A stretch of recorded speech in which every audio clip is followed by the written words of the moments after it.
louder enough. Should be louder? How do we know that? When you go to start it up, it should. I gave the test sound out here, and it's coming through quite clearly. Yeah, cool. Okay.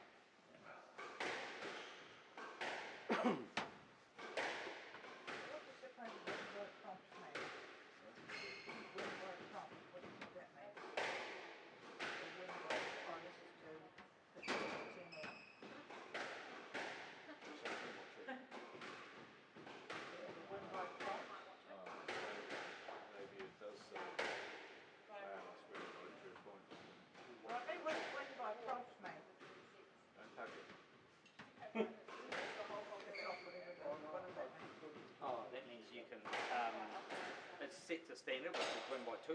Yeah. So win by prompt means you can declare what, you can, say, next point. Yeah. Do you have to program these? Half time. No, they will go. Yeah, there's settings you can do just to say what types of games, like if it's 15 or best of 5 and 3, but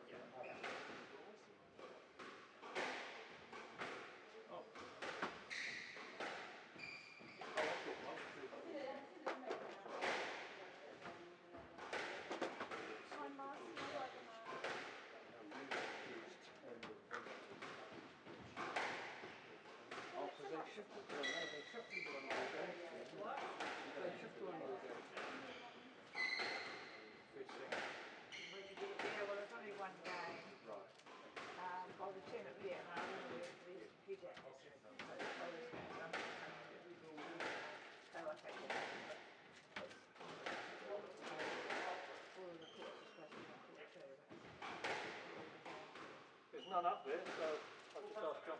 Oh, okay, get some more. Yeah. Do you need a couple? I need the combat sheet one. No, I only need one. Sorry? Combat sheets if you need printed. Give me an assessment sheet. I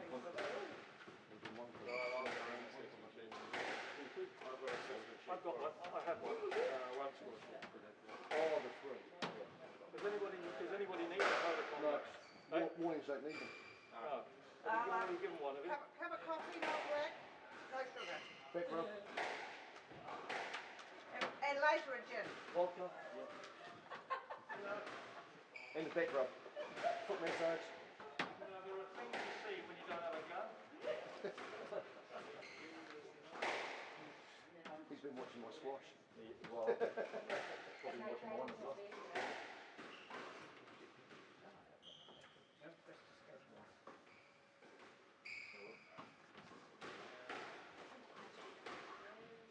Time.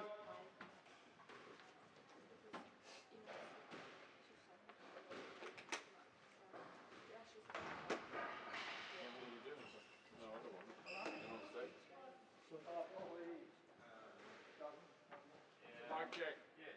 Take these. There you go, Shirley. Right. Somebody gave her one.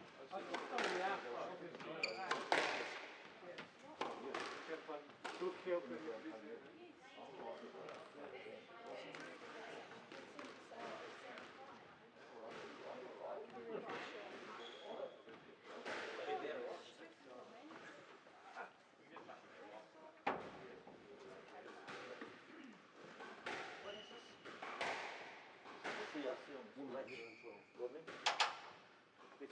Final of the women's 11 and 12. Annabelle Remote to serve. Karen Roberts to receive. Best of 5 games, love all.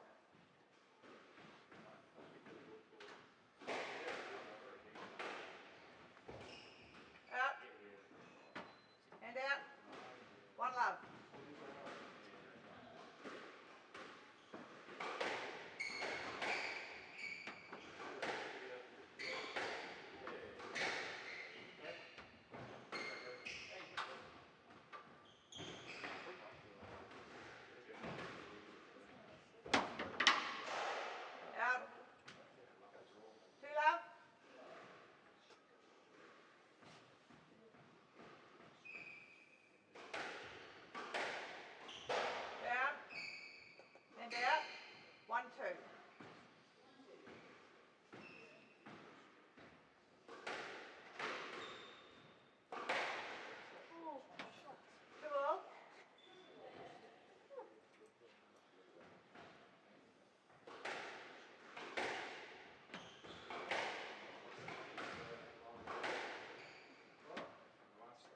Dr. Roberts. Dr. Roberts, hand out. 3-2.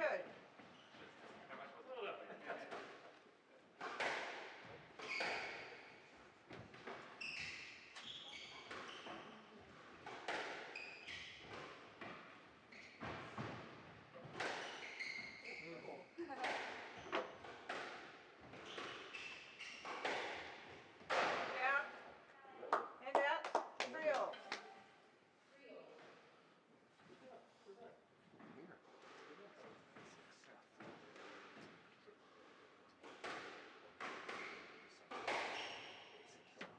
Four, three.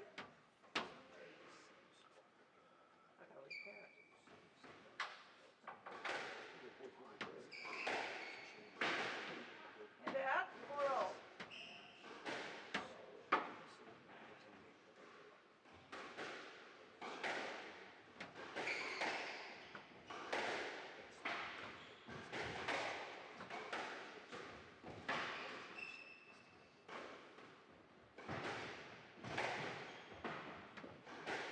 Five, 4.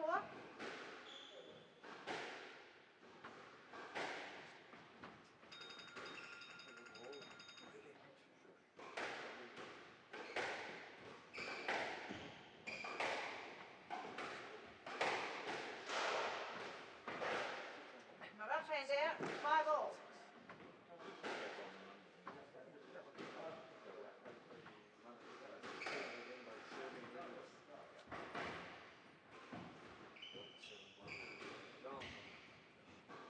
You slip. Split. 5-all.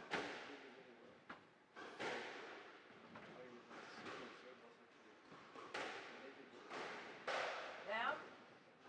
6-5.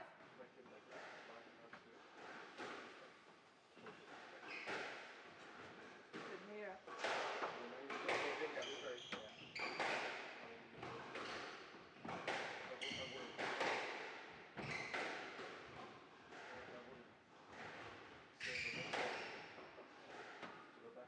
Hand out. 6-all.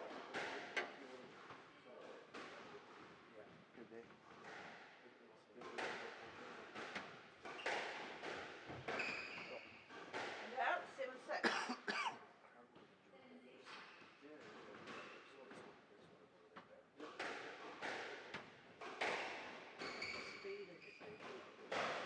Out. You slip. She's pulling the ball. On the ball was out. Ball's out. Out. Yep. I'll speak out. Down. 7-all.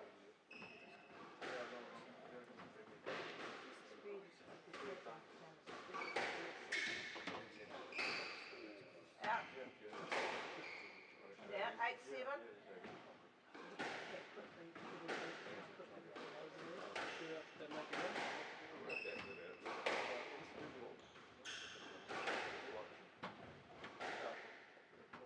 Nine, 7.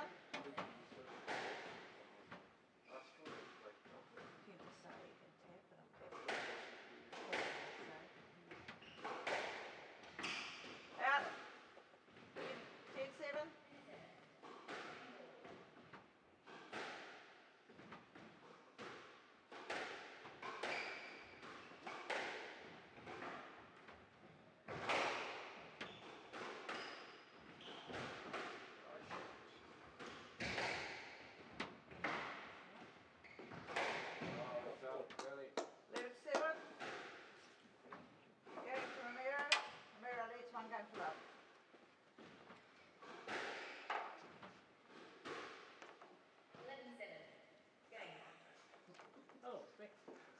Thank you, darling.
checkout, so you do self-checkout there, isn't it? Yeah. Ramona leads one game to Love. Love all.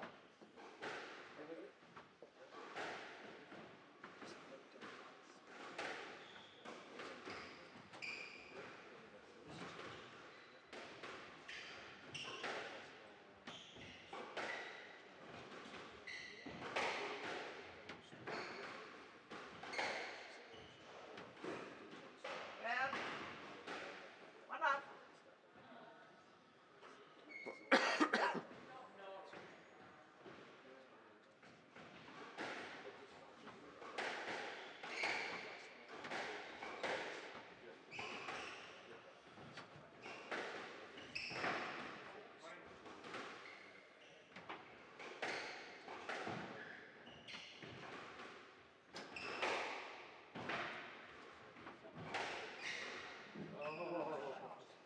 And out, one all.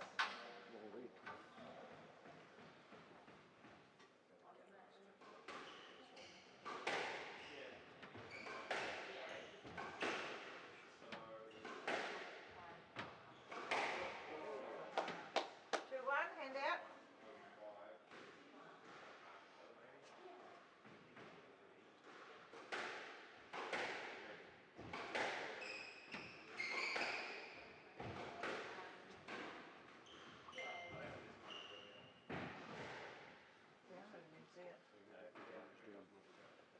Three, one.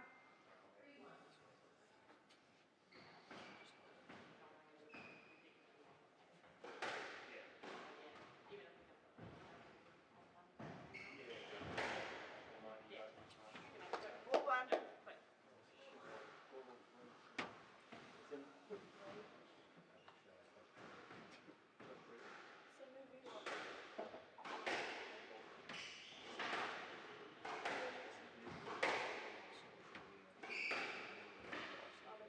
And out, two, four.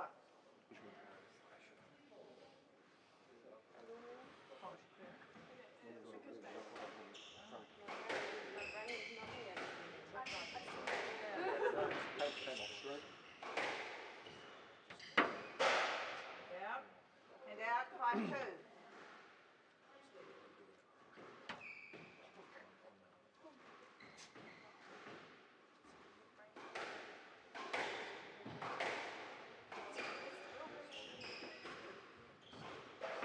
Down, six, two.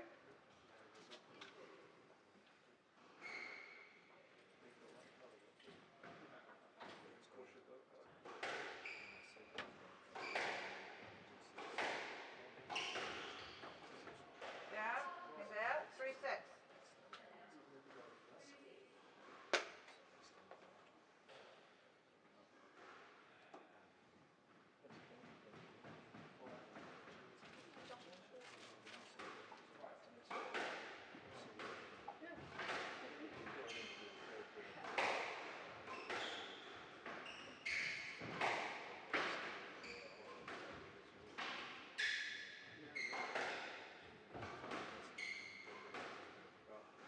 Four, six. Hey. I'm grateful, so I like a dog. The dog from all the weekend. Yeah, the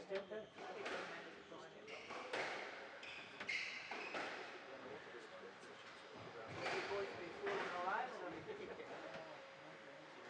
And out, seven, four. Make my last day memorable, but not. Well, I'm getting some use. Eight, four.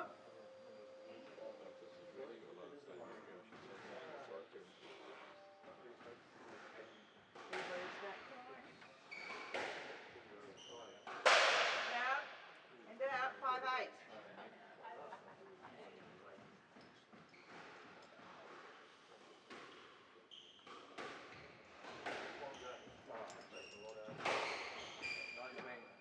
Six, eight.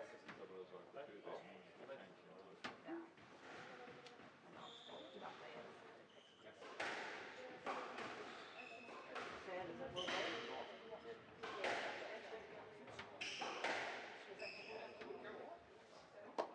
And out, eight, nine, sorry, 9, 6.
Line up. There's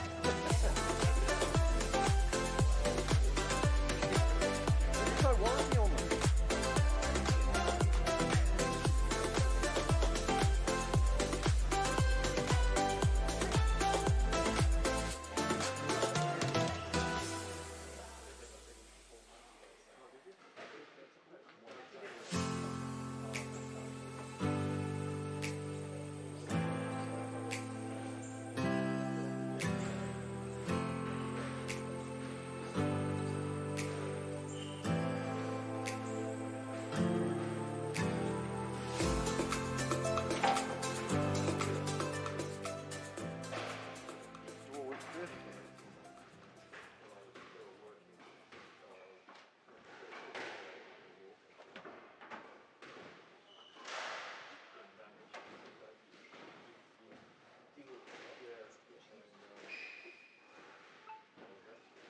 Romero leads 2 games to love.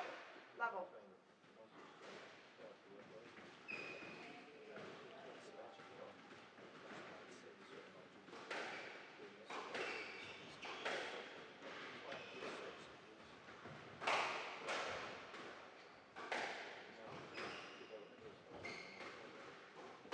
Down.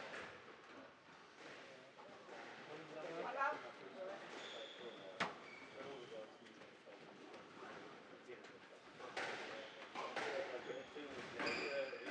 In there. 1 all.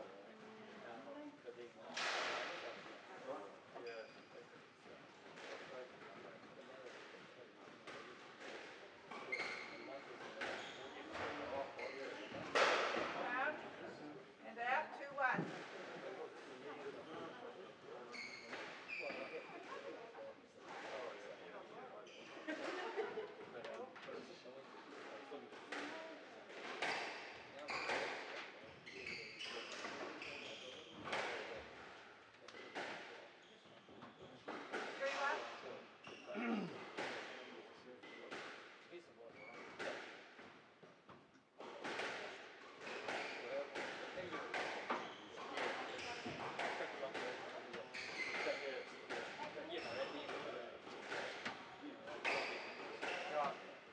No lead. No in.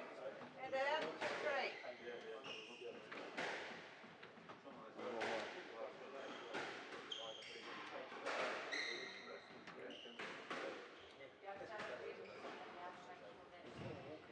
Hello. And out. 4-2.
Mine's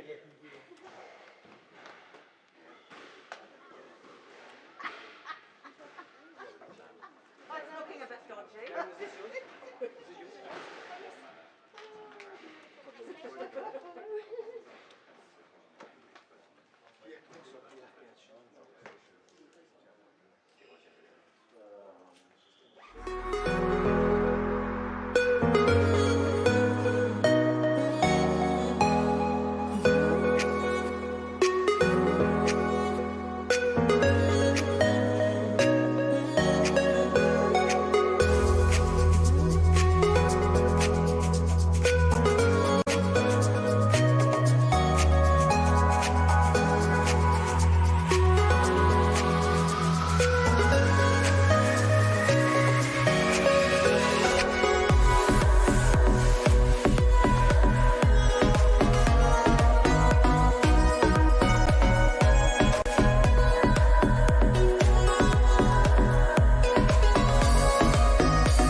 one up, yeah, double tap, yeah, all good.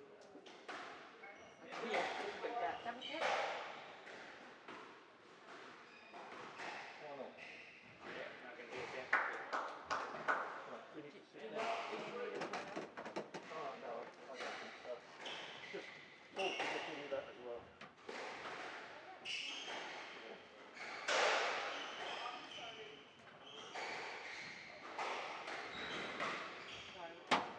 Yeah, hold on, you just have to wait. So it's 3.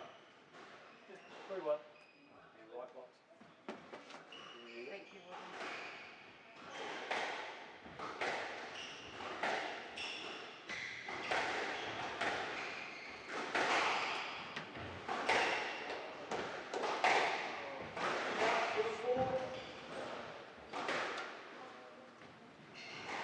Three.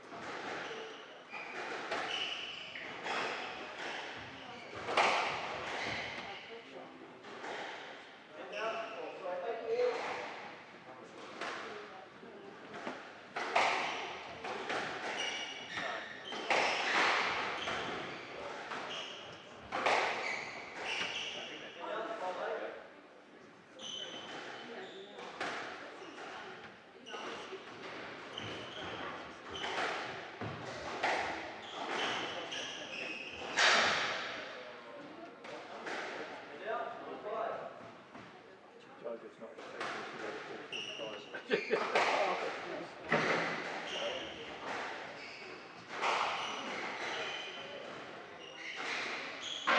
No, put left in.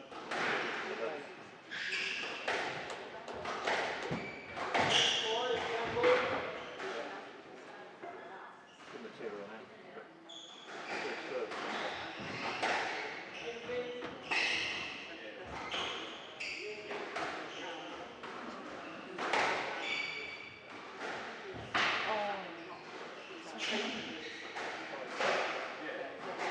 Left side.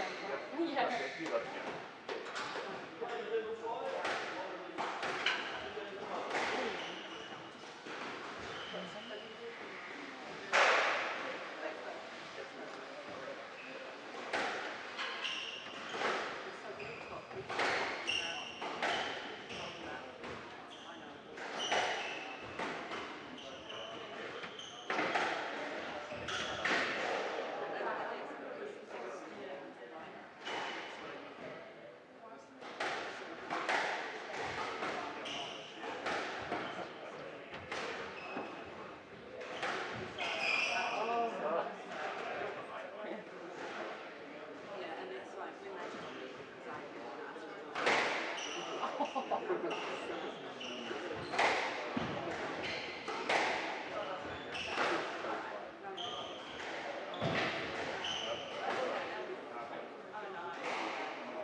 Go on, Kenzie, come on.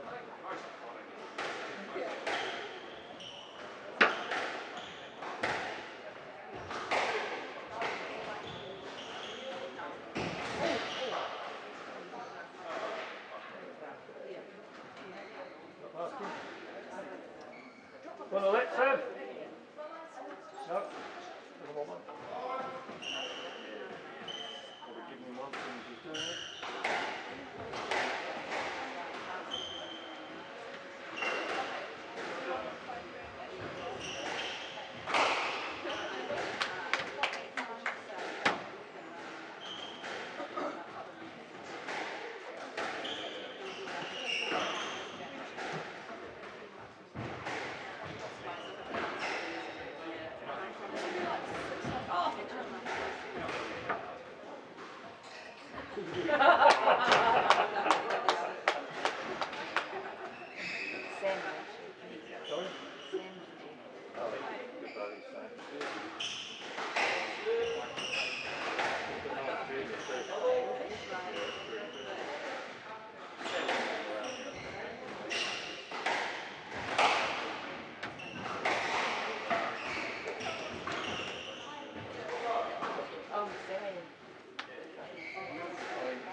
Experience as it goes on.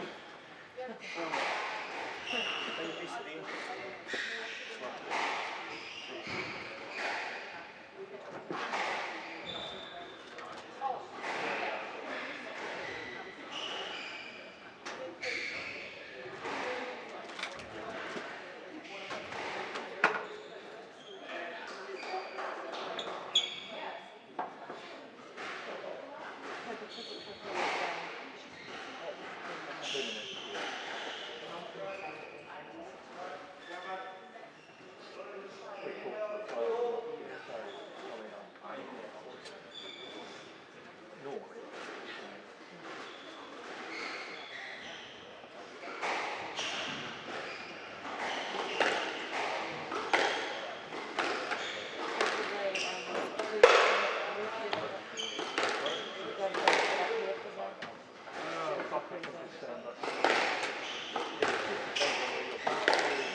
Apart from the 5-7. Yeah. Sorry.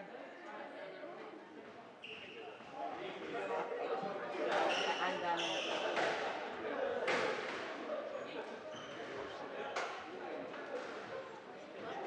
Shows you they're watching up there, doesn't it? No? That's good.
Yeah, no. One's tap and one's double tap. I know. That one's the least of it.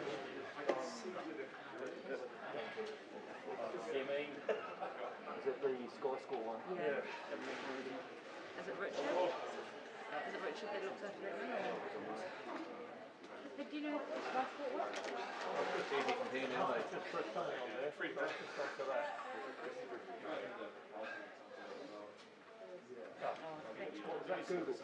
Yeah. No, this is not. I mean, all you're doing is All I'm doing is just doing a It's actually hand out over there.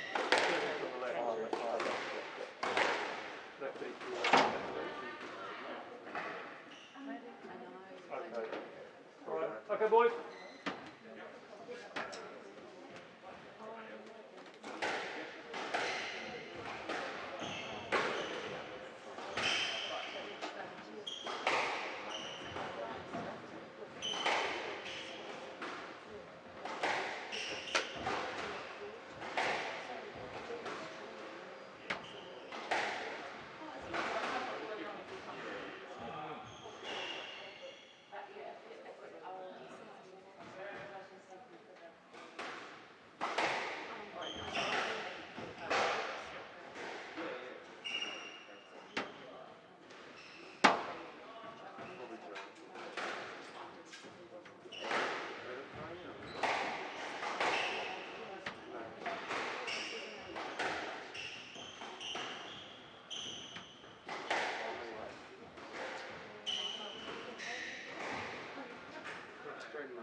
More like a game of chess than a game of really.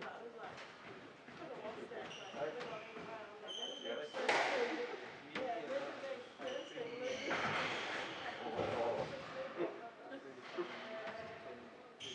goes with diet for a while.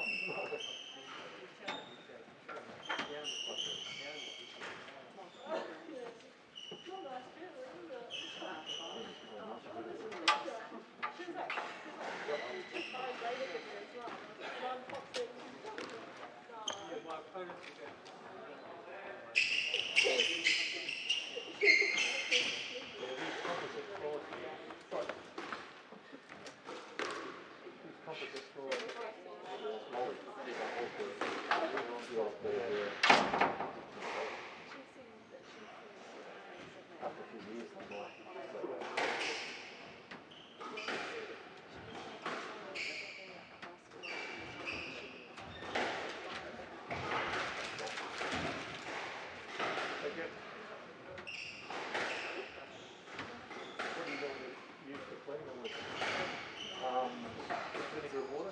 Yeah, yeah, yeah. Oh, hot.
Thanks, guys.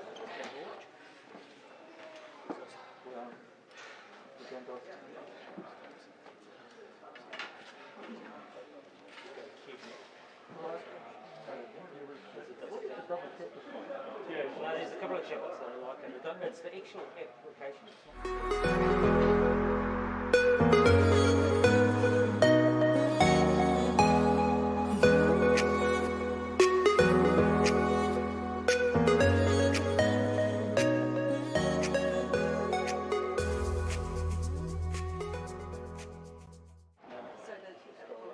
Double check and stuff, just checking it through.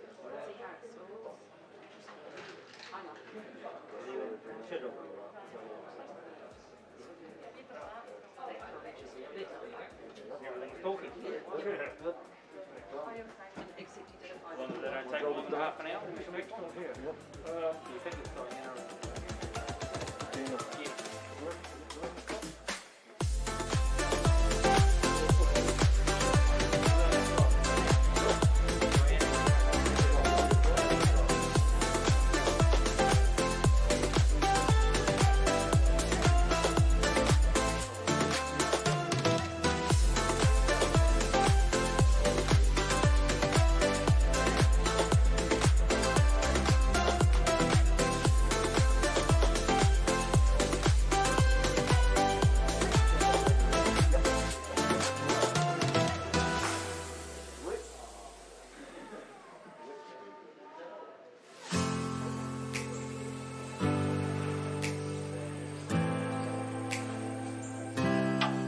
Love all.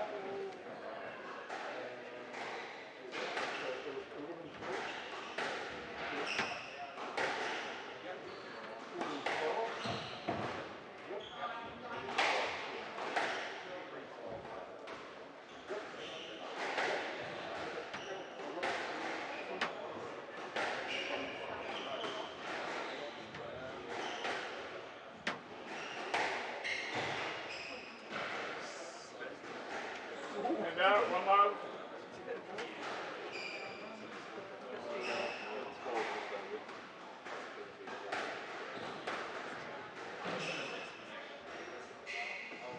And out, one all.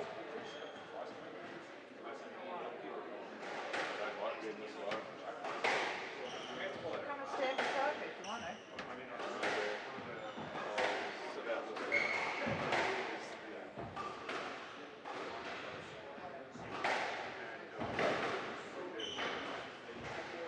Out.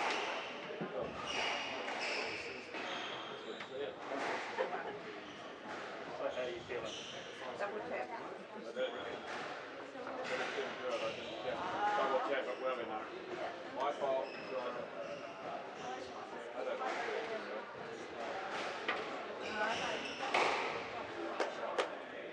3-1. It's just the changing world. What? Just the changing world.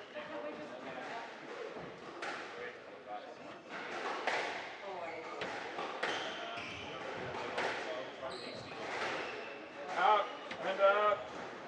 2-3. Let me yell because I can't hear you. Never. Look at the crowd, man. The crowd is right beside you, so it's okay.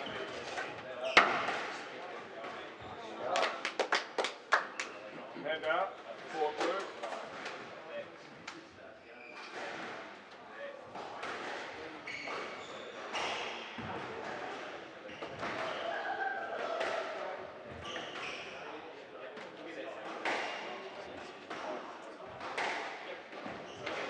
Crowd. Hand out. 3-4.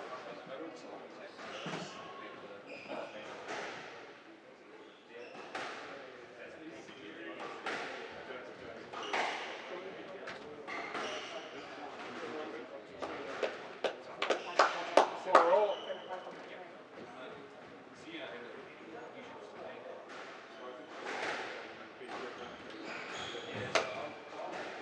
Out. And out. 5-4.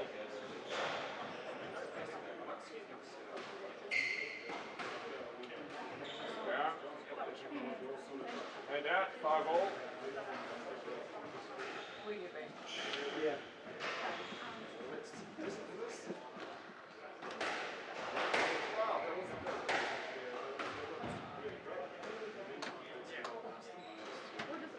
And out. 6-5.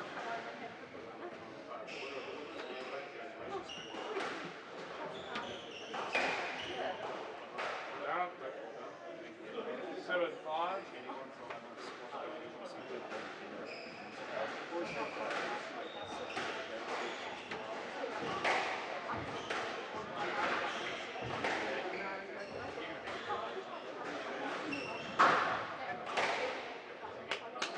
Well, 8-5.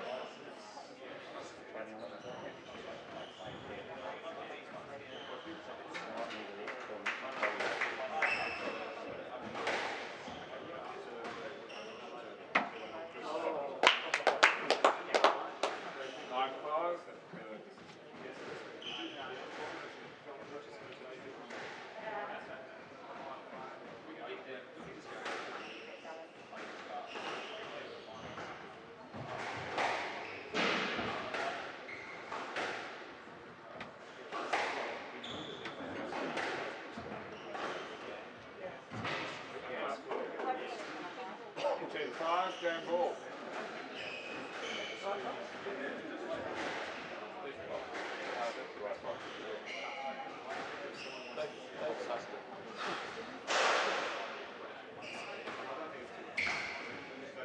Hold up.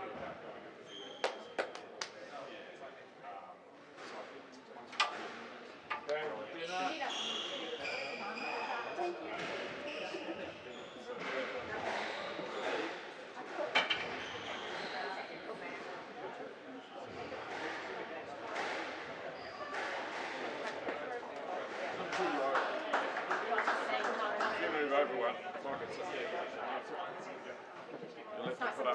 Left to put up with me.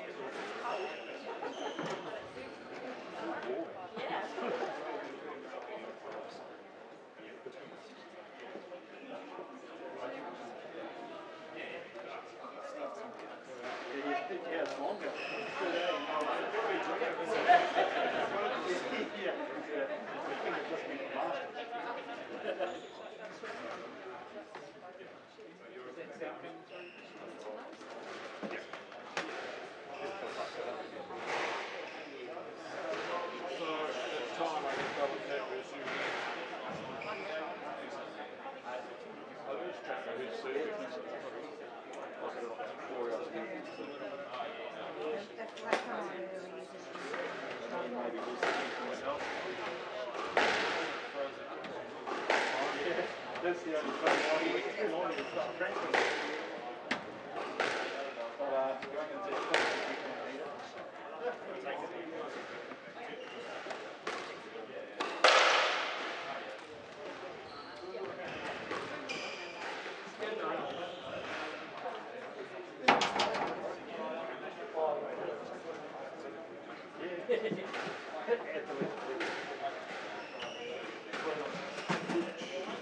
Gregory leads 1 game to love.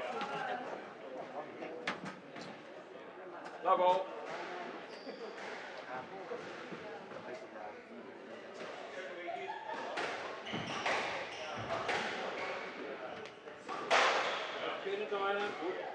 And out.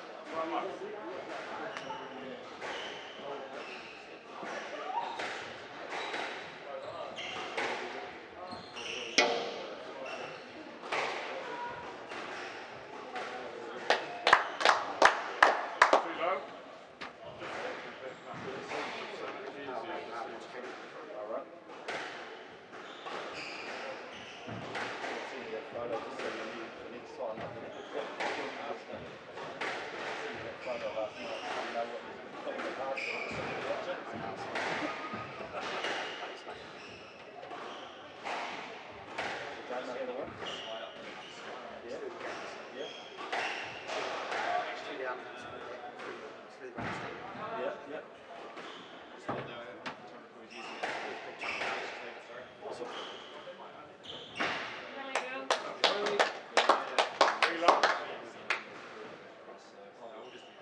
And out. 1-3.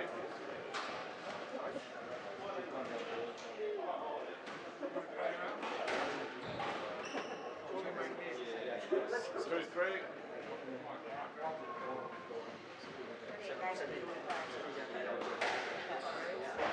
Down. And out. 4-2.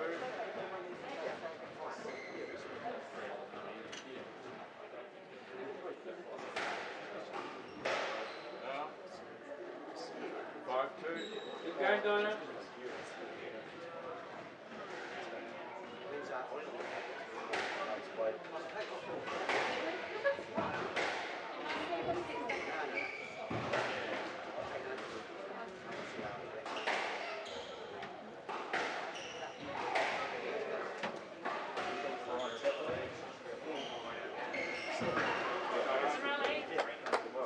And out. 3-5.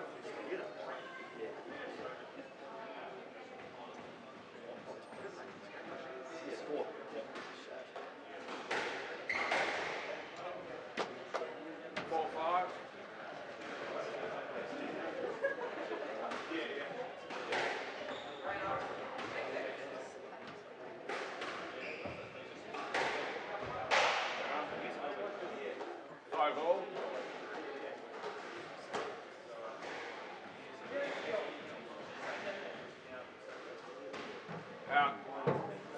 Twice. Hand out.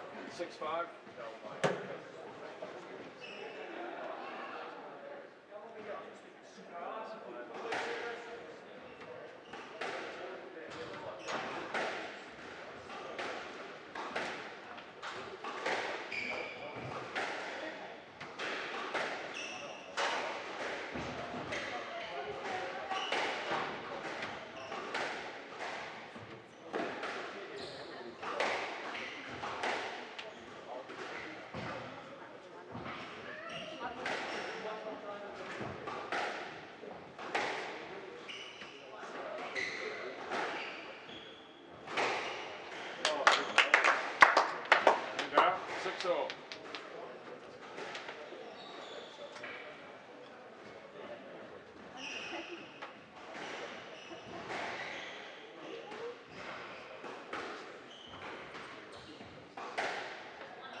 Six.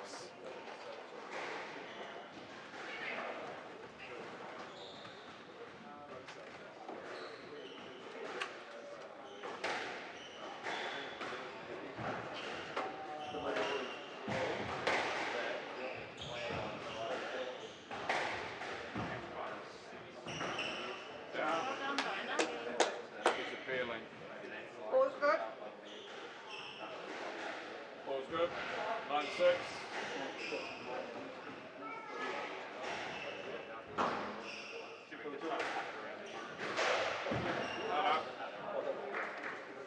Hand out, 7-9. Hand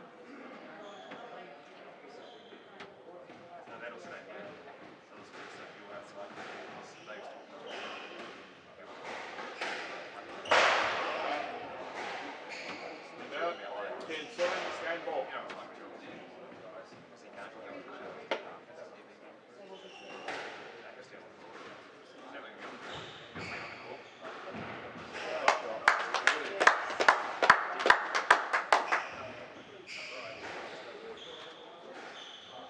Okay, done at 11-7. Game scores 1 game all.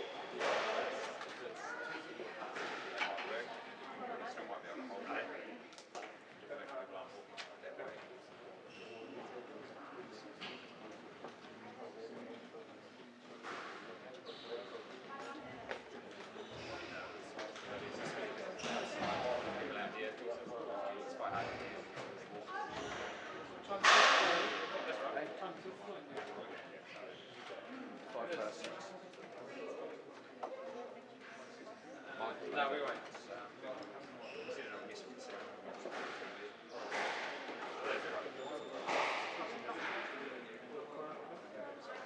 No. Don't matter. I don't care. I have had in the past that I was working for NCQA. They have it's handy, but Yeah, not when you're not using it. no. No. So it'd be nice if it was easier. Well, it's going to be easier. Too expensive. They extended ours for 6 months just last week.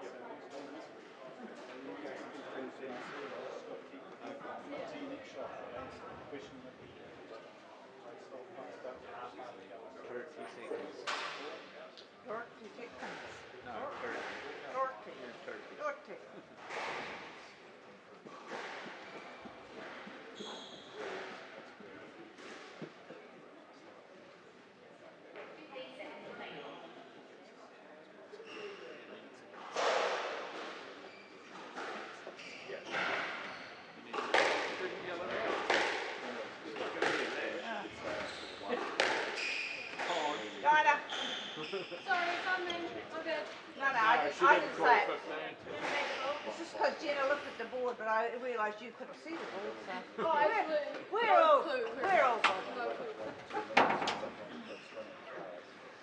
Game scores 1 game all. Go away to serve. No ball.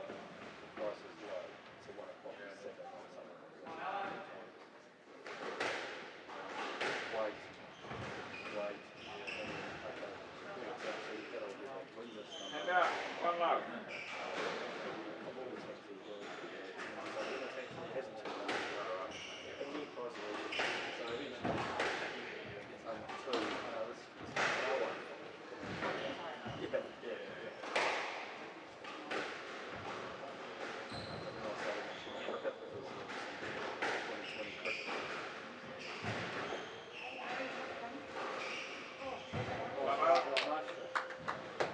Too low.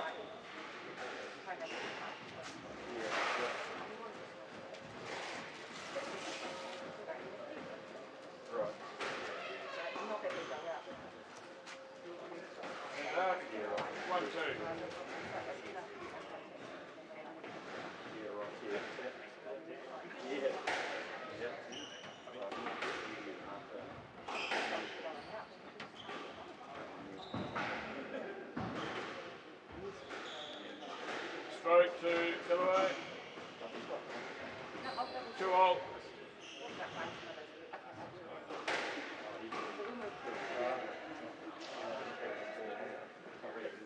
3-2.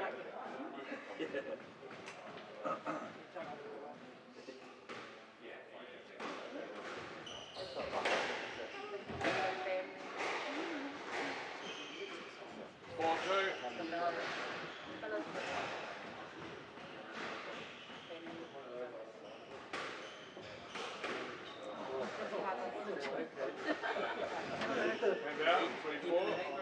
Yeah, yeah.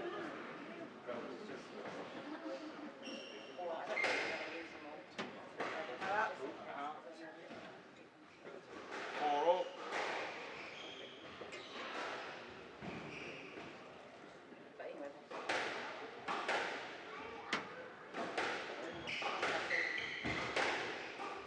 Down. 5-4.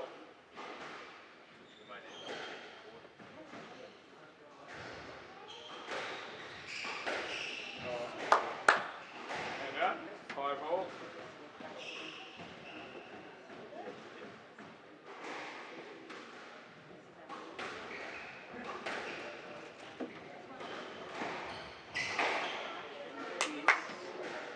6-5.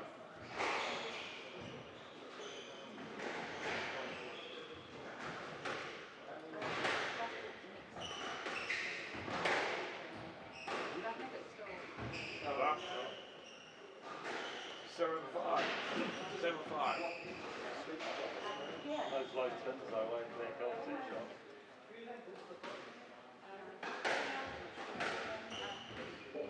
Down. 8-5.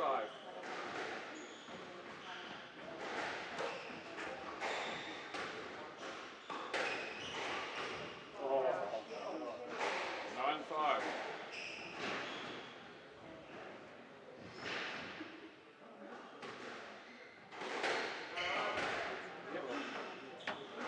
10-5. Game ball. Down.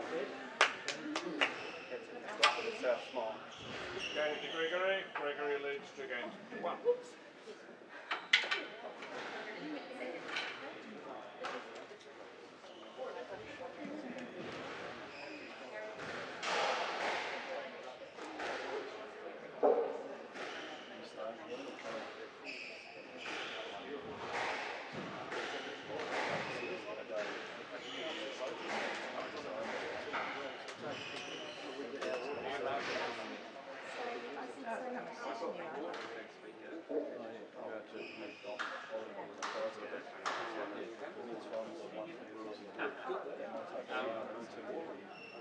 That won't work.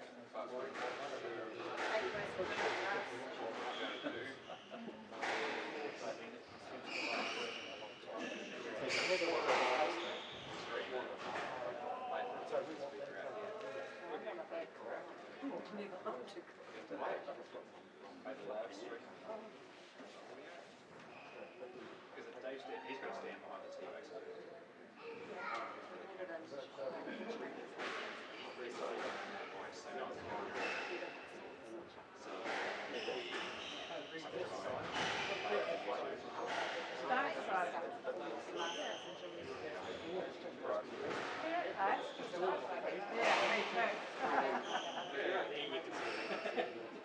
And the good thing is it shows the evidence here. If you're watching live streaming, yeah. So it's good for Sportsville. But if you qualify. As in, What did you base about them? I think they're late 90s. 15 seconds.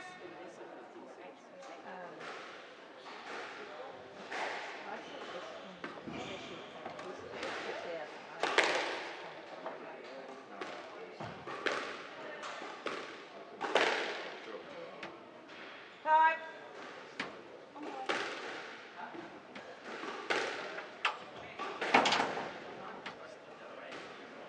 Gregory leads 2-1.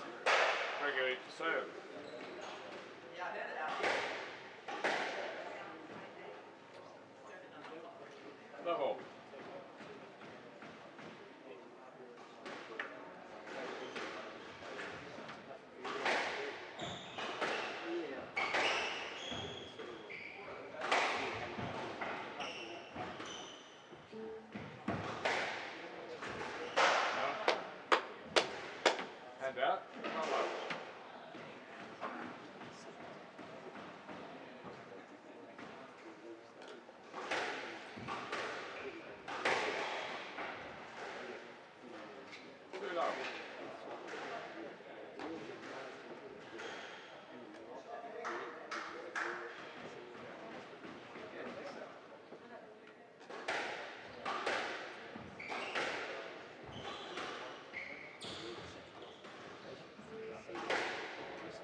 1-2.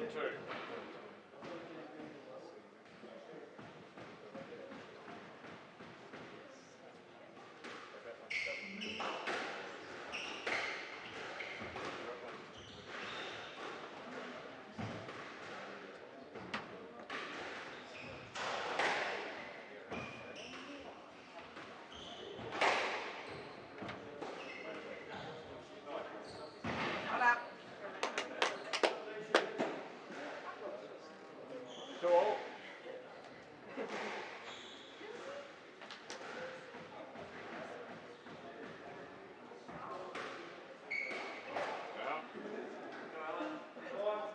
3-2.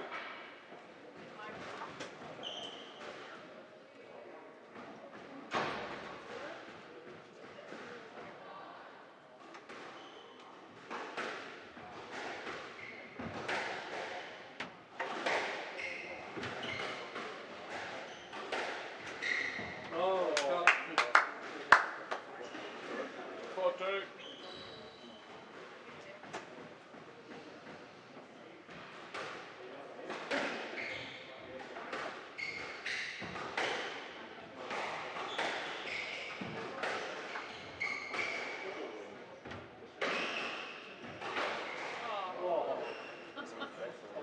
I couldn't see it. It was all rubber.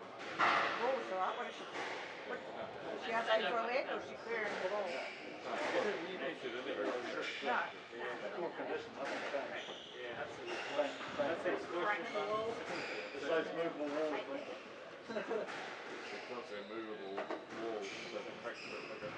5-2.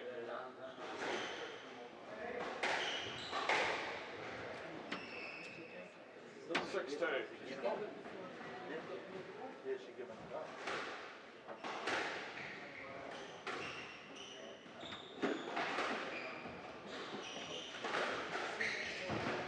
Down.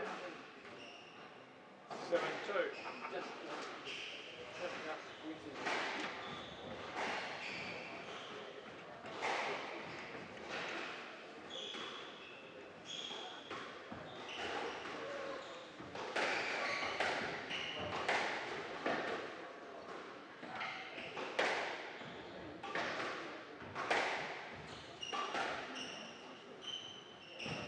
Down. Good girl, Dinah. Down. 3-7.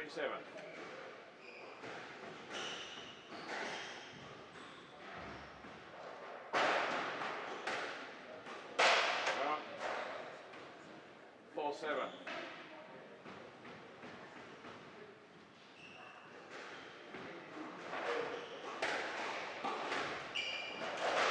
Down.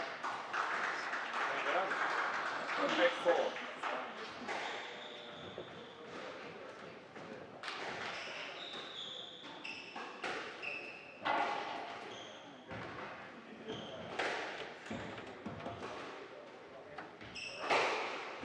Down. 9-4.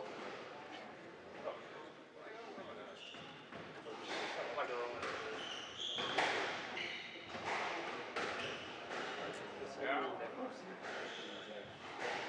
10-4. Match ball.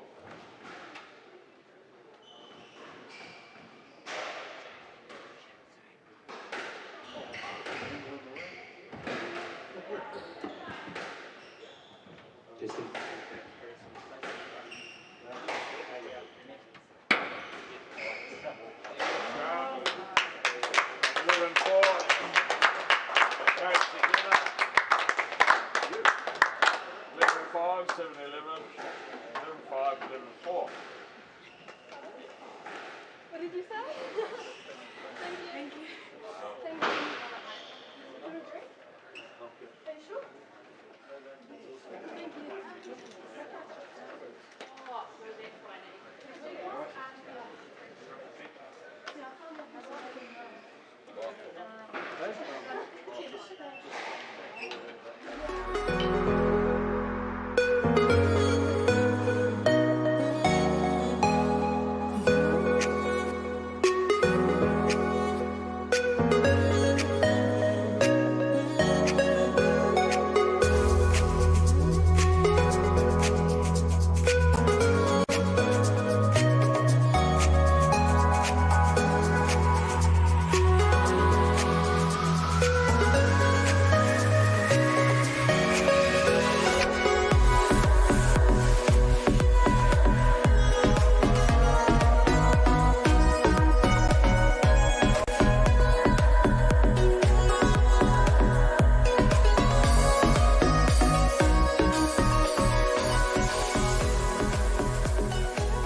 Over Sports New Zealand Classic Championships, 3-4 playoff.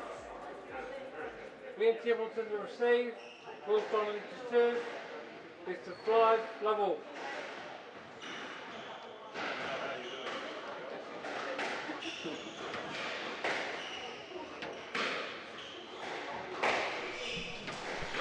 Welcome in, ladies and gentlemen, for this, the third and fourth playoff, the men's third and fourth playoff. And we have Wills Donley against Glen Templeton in this match just getting underway, of course. So Wills Donley had a 4-game contest against Chris van der Sam in the semi-finals last night. And Glen Templeton had a bit of a battle for a while against the top seed, Evan Williams. And we're expecting a good match between these two. It should be lengthy to a certain extent. They've played each other, it seems, a lot of times. That may not be quite the record, but it does seem that they've been very competitive in matches. And slightly different styles. What you see here with Wills Donley is that he will stick to Glen Templeton pretty much like glue. He will be straight away after hitting a shot almost right in the back of Templeton. And we're just looking for a call here. You've got to remember that there's glass all the way up to the top of the ceiling here, so they can't always hear the players, can't always hear what the referees are saying. There's quite a few sign language and things like that. The players may see. And now with Templeton, you'll see the very flat shots. sort of in the nicest possible way, a slap at the ball. Played the ball. He comes through, particularly on that forehand. He's deceptive in his speed. Whereas speaking with Evan Williams yesterday, he was saying that he's done a little bit of work with Wells Donley, and just the work ethic has really picked up. And playing very well out of Taupo at the moment, and working with also Kashif. There's Templeton out of Katikati in the Bay of Plenty, although he has been working a bit in the Henderson Club in Auckland when he gets the opportunity, and also around the Bay of Plenty as well. Both players still fairly young. And Templeton 20. And also very similar there for Wells Donley. And just a bit of a review of the women's third and fourth. And the victory there to the just turned 18-year-old Jenna Gregory from out of Hawke's Bay. And she defeated, she had a win there over Diana Galloway out of the Wellington region, just turned 17. So a couple of teens there. The score 11-5, 7-11, 11-5, 11-4. Good victory there for the 6th seed over the 5th seed, but really when it comes to those seedings, it's not too much of a difference. It's just good to see two teens, a nice battle, and Jenna Gregory coming through in the end. And a few other matches for placings which have been completed so far today. Lily Ray winning in 4 over Katie Templeton. Annabelle Romero had a straight game over Karen Roberts. And of course we have Samantha Douglas having a straight game victory over Emma Thorpe. Checking down the order as well. Those are the matches we've had completed so far today. Back onto the main court, and Wells Donley, he had his opportunities against Chris Vandersam last night. And that's a good backhand across the court there. It looks as though Alan Bailey has completed his match against Sam Atkins. We'll update you with that score in just one moment. Very popular players there. Who knows how far Alan Bailey actually ran in that match. He might as well have run back to Palmy North, I guess. He loves his running. We might get him in for a game or two here.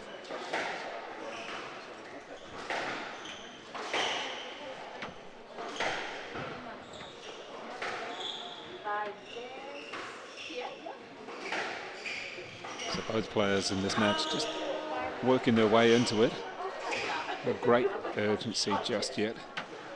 See how well Wells Donley. Oh, there we go. That's nice shot. Had Glenn Templeton in two minds whether he was going cross or down the line. One thing that Wells Donley did do to great effect in the final, in the semi-final last night, was using the lifted ball, the lob. And that was against another tall opponent, Chris Vandersam. Of course, Glenn Templeton just as tall, if not taller. And he's learned very well to use that lifted ball, that lob, either to get himself back into position, but also in an offensive way, not just defensive. And you'll see players quite often look up.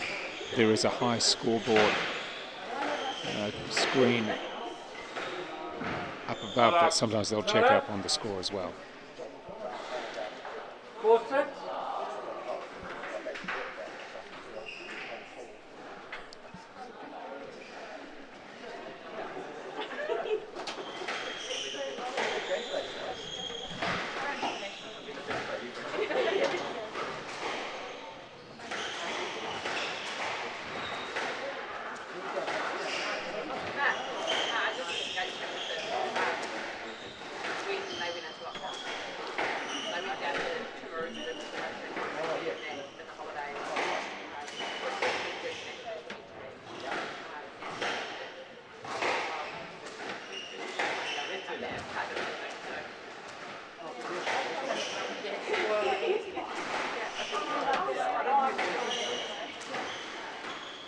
Some good depth so far in this rally.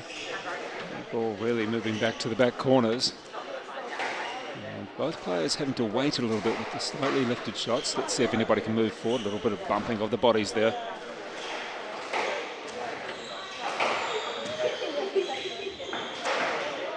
And finally we get forward a little bit. It didn't quite come off on the front corner for Templeton.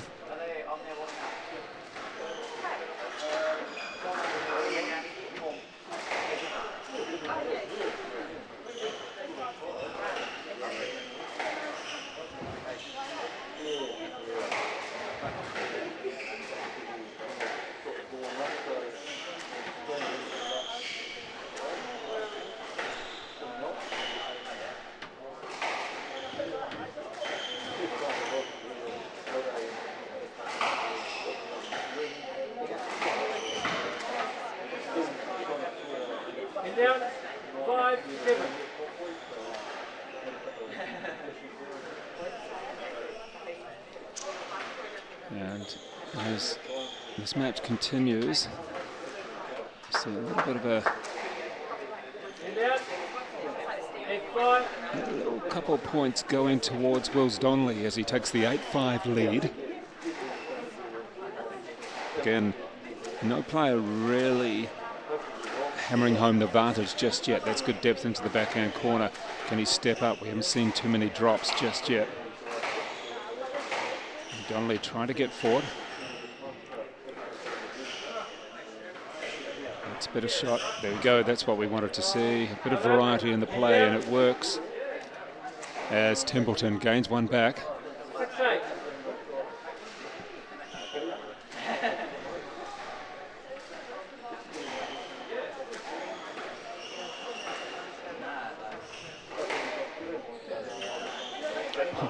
Left that little flick a bit too late. It was just about on the ground for the second bounce for Wills Donley, and coming back one more. Templeton. Quite deceptive in the way he plays, although I'm sure Wills Donley knows his game fairly well.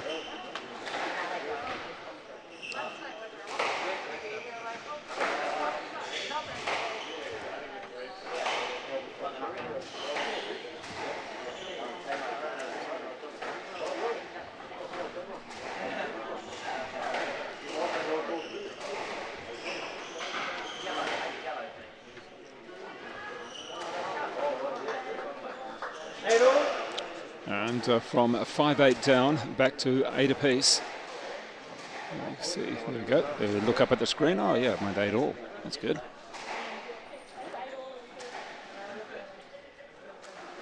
Don't forget that the women's final coming up. It is time set for 12:30. Emma Miller against Caitlin Watts. Of course, those players have met on 4 occasions in, well, 3 occasions in finals, and 1 occasion in the quarterfinals of the Barfoot and Thompson Auckland Open. And he goes looking for a pickup there. It's Glenn Templeton. Just seems to amble after the ball, but because of those long strides, he's able to get there. Just a bit of sign language. 9-8. And no, it didn't quite go your way there, Glenn. You were checking to see if it had been picked up. And it's pretty warm in the courts. Relatively warm outside. Fairly breezy, but in the facility here, warm. We've got quite a few people coming in. We're under the 100 mark because we've got upstairs and downstairs. We'll keep within the rules. Down. 10 down. 9 all. Back to 9 all. This is what happened with Wills in his clash with Chris van der Sam yesterday. At times he looked as though he had a bit of a lead. Wasn't able to quite charge it home.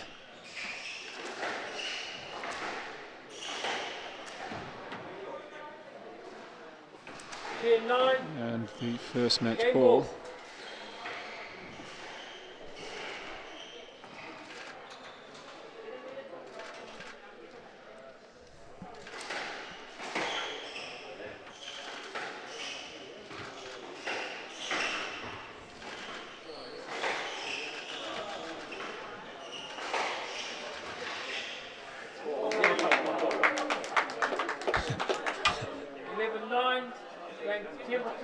Templeton lead. 1 game to So love. yeah, you can just see the scoreboard there trying to confuse us, but that is the first game indeed for Glen Templeton over Wells Donley in the men's third and fourth playoff. And we will be back very shortly with the second game in just a moment.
Just make sure they understand who's doing what. Three of us. Acknowledge that was not.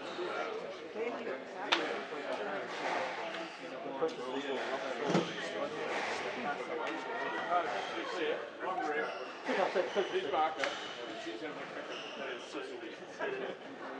Look at the back.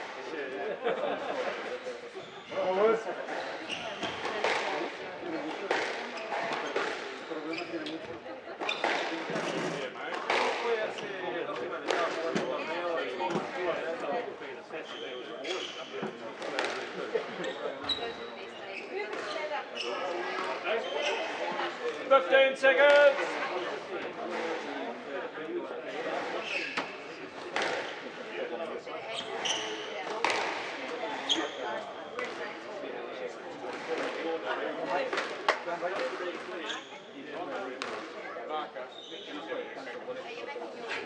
So looking back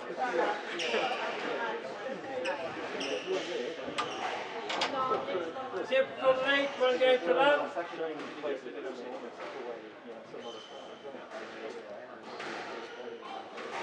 Double.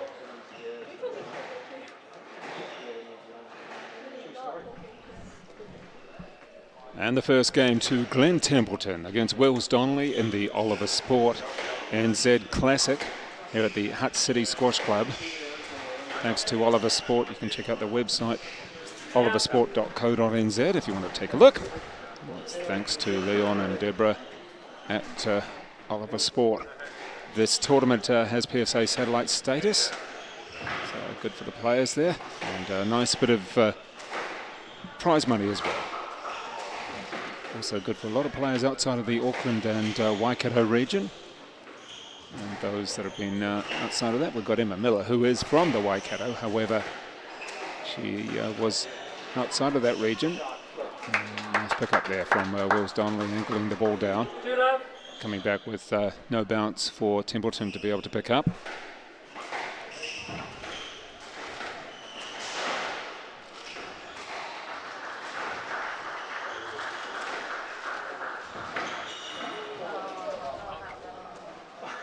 Now, 1-2.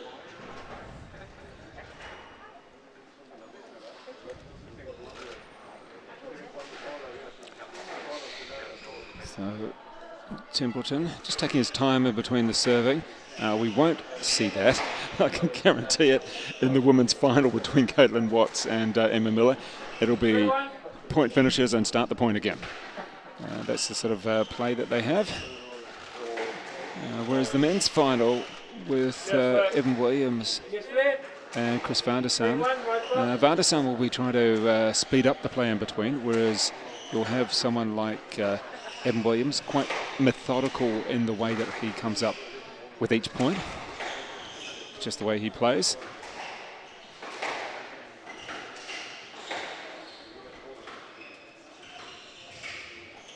And so we should be in for a couple of really great finals. And these two players, certainly what is there's something in it for third and fourth. It's not just pride, it's a bit of prize money, but third certainly sounds a lot better than fourth. Strike to Templeton, 10 down, 2-3. Just see, a bit of a question there. Wills Donley perhaps just needs to settle himself down a little bit. He is still actually in the lead, or has been for most of this second game.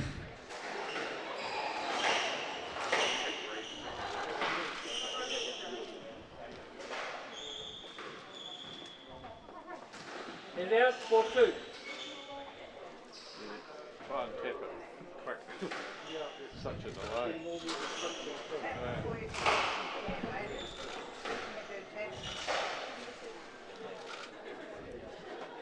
Down, 10 down, 3-4.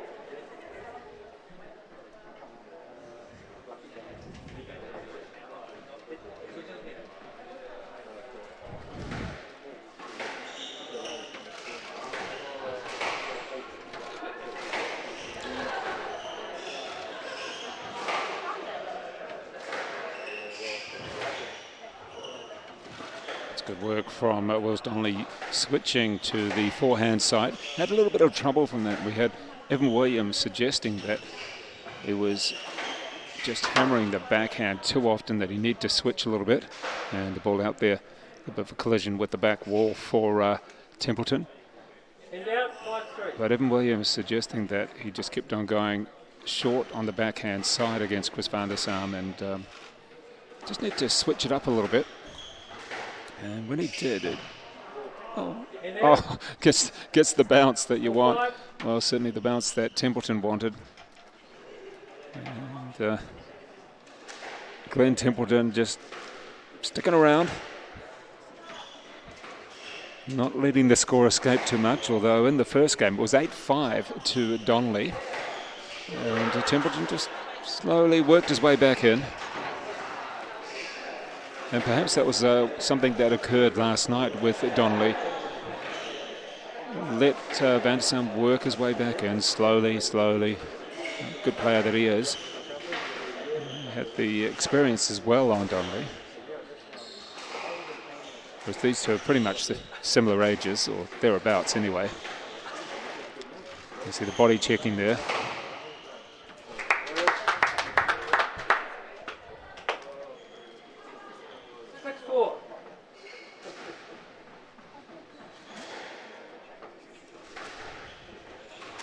This match, oh, look at that early boast. Pretty much straight into the wall with the shot, but he had Templeton not quite in the position he wanted to be, so he was always on the back foot as such, and taking it out, 3-point lead there for Donley, and that not quite coming off for Templeton. So 4-point lead. See what he can do with that.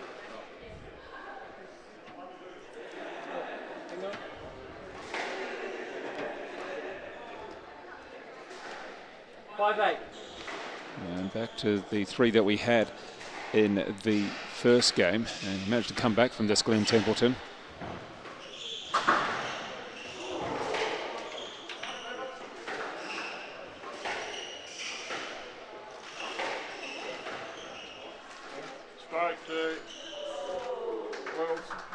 There's a couple of good points by the sounds of it on the second court. We've got Tom Marshall on there, and yeah, it should be a bit of fun as well. Always some good support for some of the other matches. Yeah, third and fourth is great, and these two are good quality players with PSA rankings. But there's always a little bit of personality on some of the other matches. Certainly when Alan Bailey was playing, there's a lot of personality on the court. And he's now managed to run out to a game point, Wills Donley. See if he can make it one game apiece. Quite a physical match. You can see the players just a little bit of a push off from each other, and there we have one game each. Wills Donley and Glenn Templeton for the third and fourth for the men's, remembering that we had Jenna Gregory defeating Diana Galloway in 4 games for the women's third and fourth.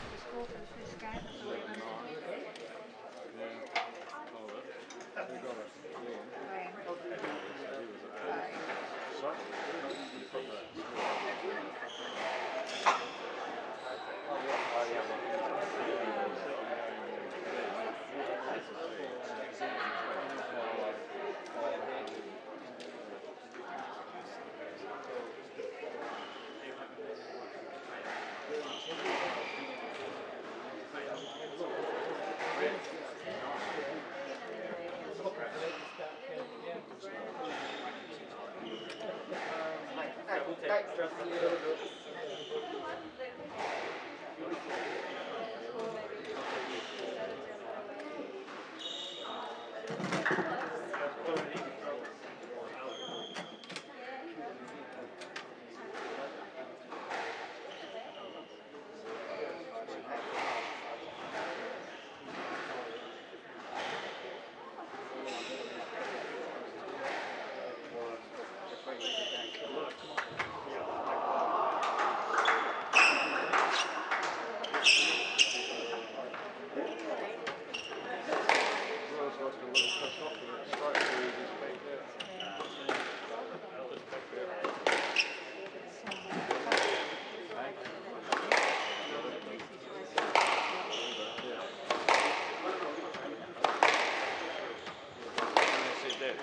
trying to play it.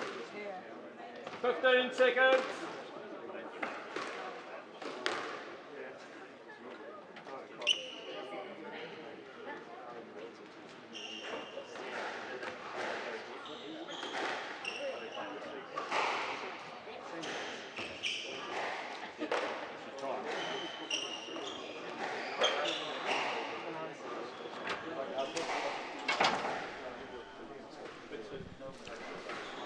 One game all in this, the third and fourth playoff between Wills Donley and Glen Templeton. It was set up this way, or seeded this way, for these two players to meet in the third and fourth. Of course, the men's final will be Evan Williams, board number 79, up against Chris van der Sam, former 150 in the world, now about 400 or thereabouts. Not quite the point on that one. He is a very experienced player. And these two, well, the future awaits them. Just, what is it, 20 and both 2021. And just remembering that, as we're speaking with Evan Williams last night, they are only young as such. And perhaps sometimes because they've been around for a long time, we expect a lot more.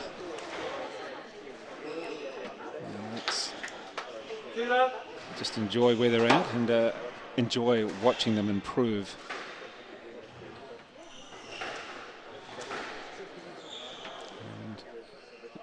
And you can see the exchanges. There's not so many verbal exchanges with the referees. It's more of a look.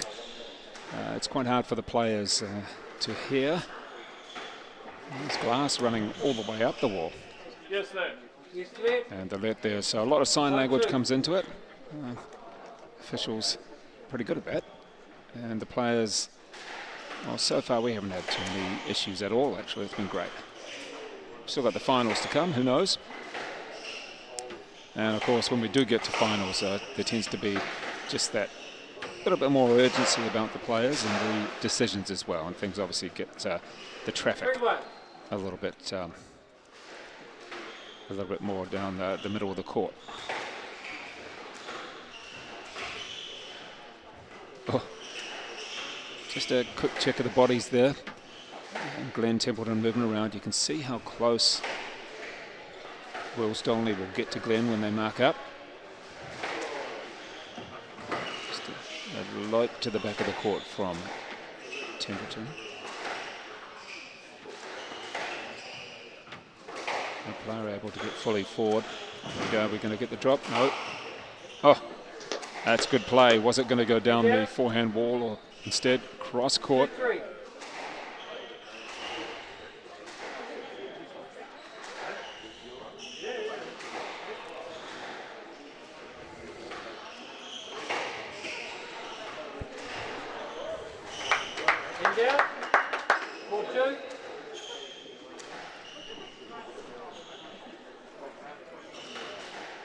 Wills Donley is able to take these little leads. His issue has been, when you get a lead, hammer it home. That's what happened against Chris van der Sam last night, and that was a 4-game victory to the more experienced player who's out of Whanganui at the moment. Yeah. 5-3.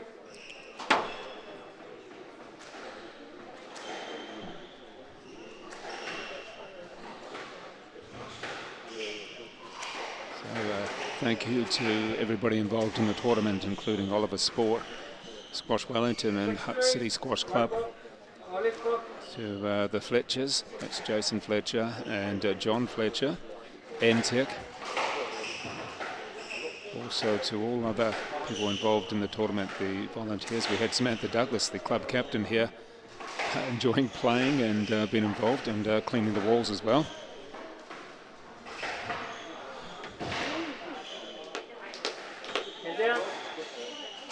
And again, Wells Donley just keeping a little lead, but just needs to really push it home.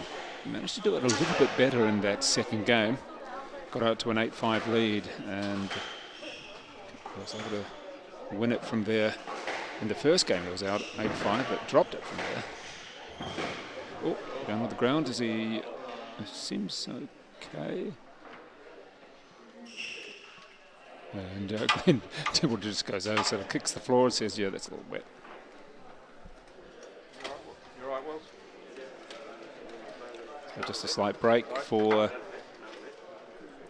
Wells Donley, taking a little bit of a roll on the floor. Seems okay though. Both players getting a heavy sweat up. It is fairly warm on the court.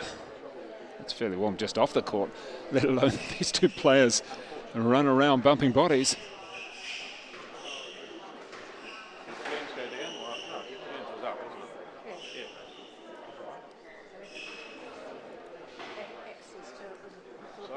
So we're about to get back underway.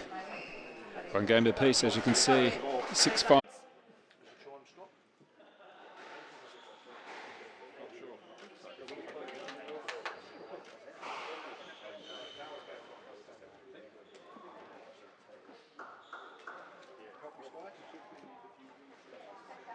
Don't go by that one because he starts it way late. But it's all right, we're here.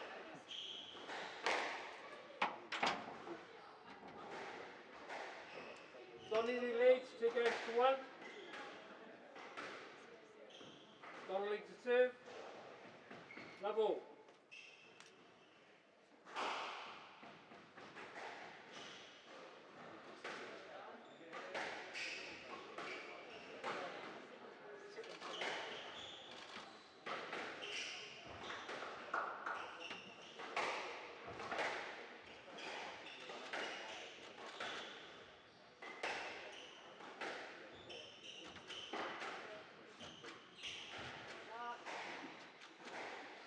One love.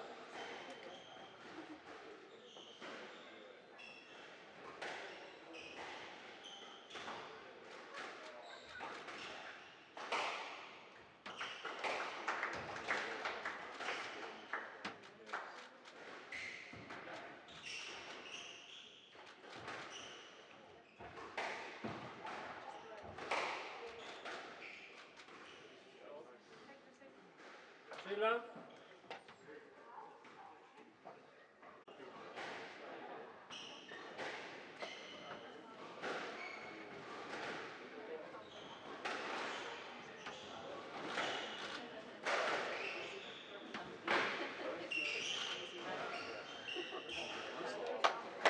Seven love.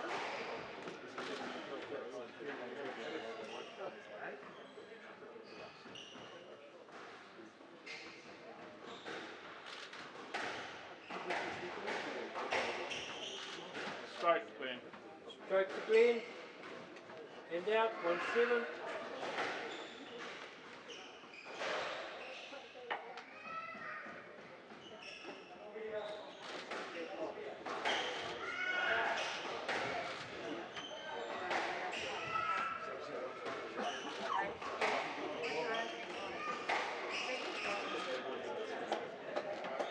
And out, 8-1.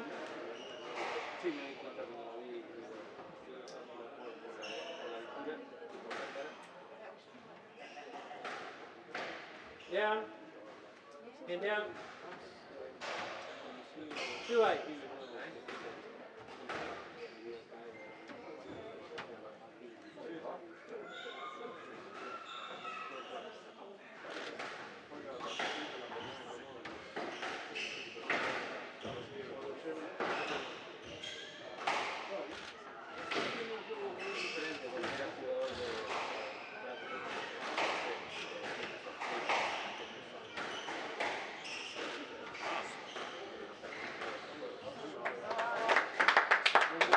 out, 9-2.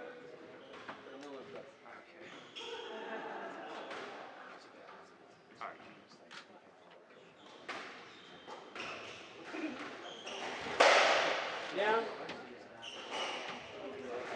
10-2, match ball.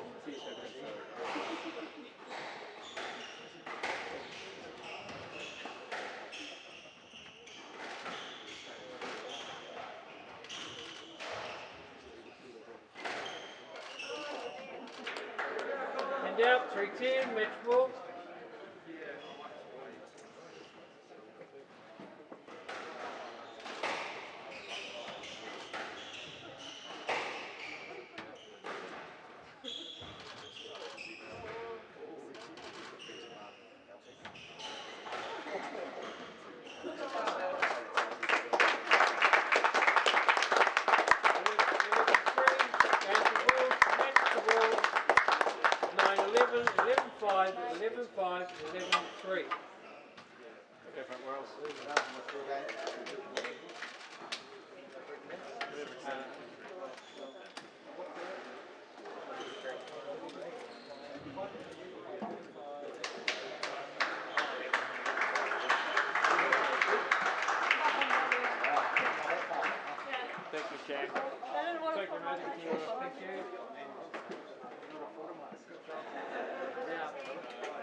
Who's playing next here?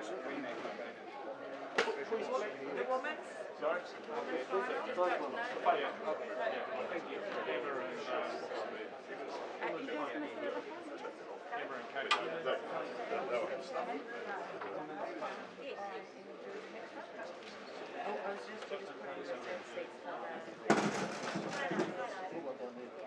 Oh, and then you guys can get on one as well. Right. Yeah.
Zealand Classic Women's Open Final.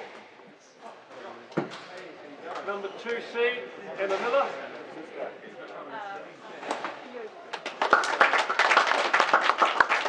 And number 1 seed, Caitlin Watts. Thank you.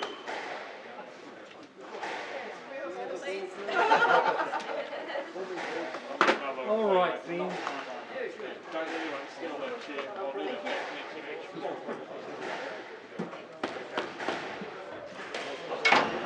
It's my knee.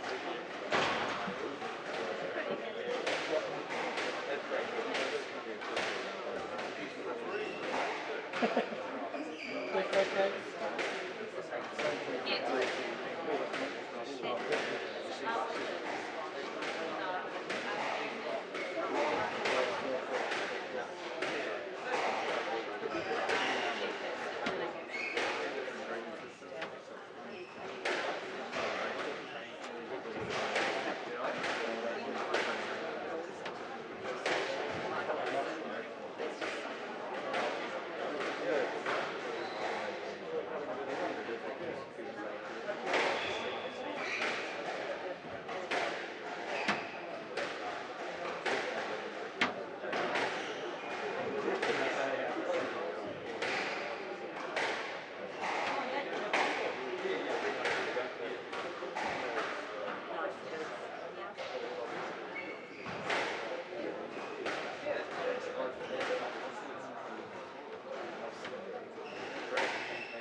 Time. Time.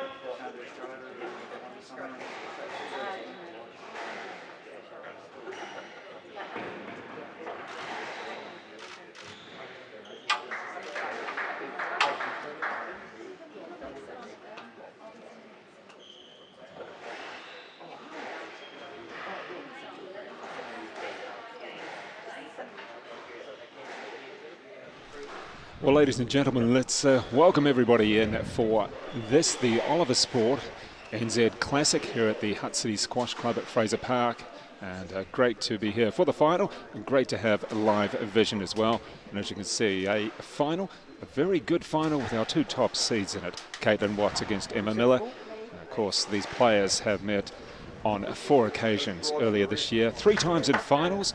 That was at Royal Oak, the PSA Challenger, also at the Waikato Open Challenger, and we had one more challenger as well. That was the Panmure Challenger, and of course the Auckland Open quarterfinals. That was the one that Emma Miller managed to win, Caitlin Watts winning the other 3 titles. And joining me now is Stu Davenport, former world number 3, a bit of a squash legend here in the Wellington region. As soon as he walked in, I think, Stu, you found it quite hard to actually walk through. People are always having a little chat to you when you're around squash courts, aren't they? Yeah, well, I'm not involved in squash too much, and I certainly know a lot of the faces here, but I have to say, with everyone with masks on, I was struggling to recognise everyone. Exactly. Well, we're in for an interesting final here with Caitlin Watts to start the match in the all-black uniform against Emma Miller, who was born in Paraparaumu, but has been residing in the Waikato for a very long time. You've seen, say, Caitlin Watts play a little bit, or, I mean, obviously the Watts family is quite well known in squash. Your brother Joseph, who's actually playing here, was a fairly decent junior. What have you seen of Caitlin Watts over the last few years? Yeah, well, I've seen Caitlin play since she was quite young, and she was always sort of the standout junior. But she's kept the same sort of style from the start. She's got a real sort of bustling, keeps the pace up and keeps up the court, but really sort of tries to bustle and rush her opponent. I wouldn't call her a shot player as such. I think Emma's probably more of a shot player. Yeah, right. But she's been good for a long time, and now she seems to be sort of almost a standout. Well, she had a little bit of a year off, or just over a year off, where she gave squash away a little bit and played football, played a team sport, which is sometimes a refreshing move, because then you realise, well, do I like the team sports more, or do I want to carry on with squash a bit more and dedicate myself more to the individual training? Squash really is quite an individual sport, isn't it?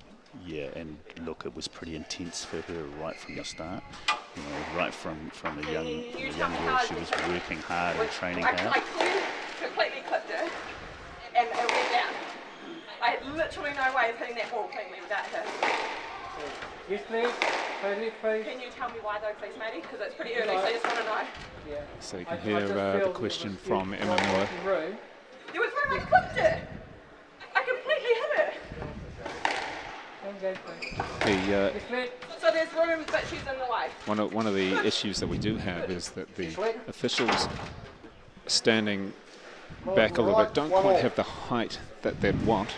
No, they don't have the depth of the court. Yeah, and they're seeing what they're seeing. Yeah, and in that situation where she's claiming she could hit her out on the backswing, you can't see from the depth of the court how much room someone's got. So they're not in the best position for that. Yeah. I mean, it's not the official's fault as such, and this is always interesting when I've had players sitting with me for commentary. They've felt, oh, this is interesting, I can't quite see. And I said, well, if you're on the court, what are you feeling and what are you seeing compared to where you're sitting now, and with an official just below you or around you?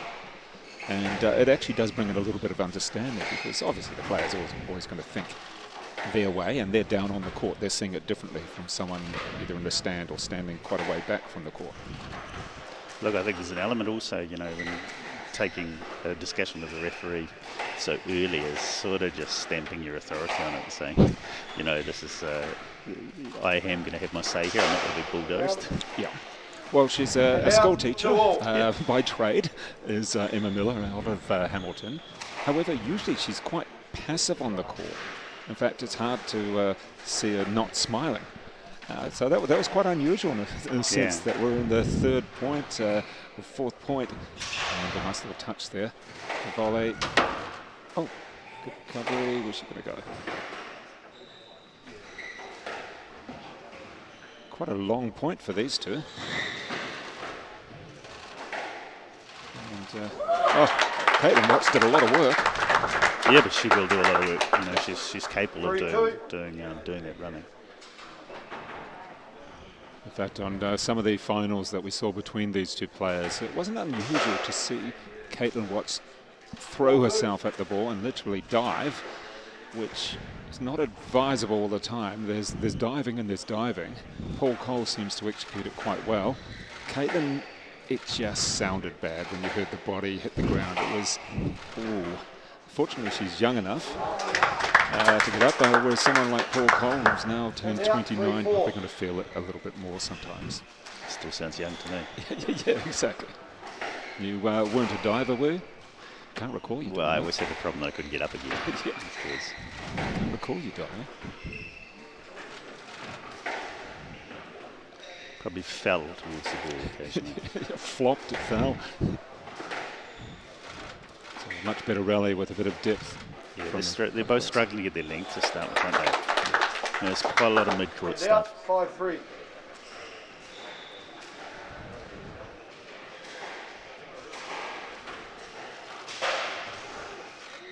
Now, to be frustrated with that, because quite often what Emma Miller is physically strong enough to hit, not necessarily a winner off the serve, but certainly a decisive shot.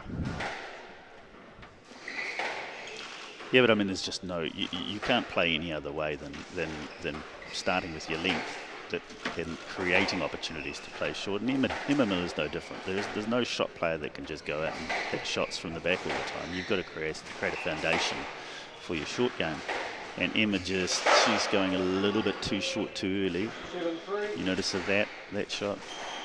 She really needs to sort of get Caitlin behind her before she starts bringing her short game into it. But I think she's a bit flustered, you know. She hasn't settled yet. Yeah. That's one thing about Caitlin Watts that we managed to see in all of her matches over the past year, a very strange year that it's been. So many matches initially around the Auckland, Waikato and Northland region, where she did generally settle quite quickly, a few points, and then bang, she's into it. There we go, open court. Oh, there's the dive. Are you kidding? Oh, that dive. I gotta say, that was pretty spectacular. I was a bit concerned about that last dive. Here we go with the replay. You can see it from up above. Oh, the full length. And I call that 3 dives in a row. Yeah, exactly. The thing is, we're straight back into it. It doesn't matter that there's no court wipe or anything. That's a nice way to finish it off, but I would have thought there would have been a slight slowdown after that. Nope. I mean, it's always intimidating when someone dives like that, especially 2 or 3 times in a row, because you just feel as though you can't do anything to win the rally. Yeah. You know, and it's often the case with Paul Cole that, you know, he will dive 2 or 3 times and then he gets in a situation where he wins the next 2 or 3 rallies. Because, you know, they just get demotivated by it, even if they win that rally. There's quite a famous video with Paul Cole diving. I think it was when he was ranked around about 10, maybe 15 in the world against James Willstrop. I believe it was at Canary Wharf, I can't quite recall. It was maybe 4 years ago where he dived on 3 to 4 occasions, hit one ball while he was sitting on the ground. Yeah. And Willstrop at the end of the rally just stood there and pointed and threw his racket and said, "How you went there." Yeah, that's quite a famous clip. Yeah, and it's just, you watch it, Paul was younger then, and Willstrop just looking and going, what? And you have to say, Emma's come back into this. You know, she's closed out that lead. But it was a decisive winner that she hit across court, and there we go, almost racing to the ball. You want to slow Emma down sometimes, don't you, in between points? You know, when you're playing Caitlin, she will be playing at a slightly faster pace than they're used to. So it's not easy to settle. Both players, but she looks a lot more settled now, Emma. She's more relaxed. She's sitting on the tee more. She's sitting on the tee more. Oh, it's just unfortunate. 10-7 game ball. And our first game ball. Both players made it through to the final with straight game victories, whereas in the men's final, both Evan Williams and Chris van der Sande dropping 1 game apiece at various times during the tournament.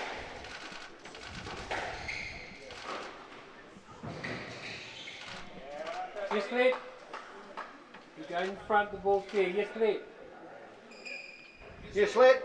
And I think Emma looking for a stroke, probably not worth that. 10-7, game ball. Officials went for the let. You happy with that one? I would have given a stroke, but yeah. What do I know? I mean, who wants to be a ref?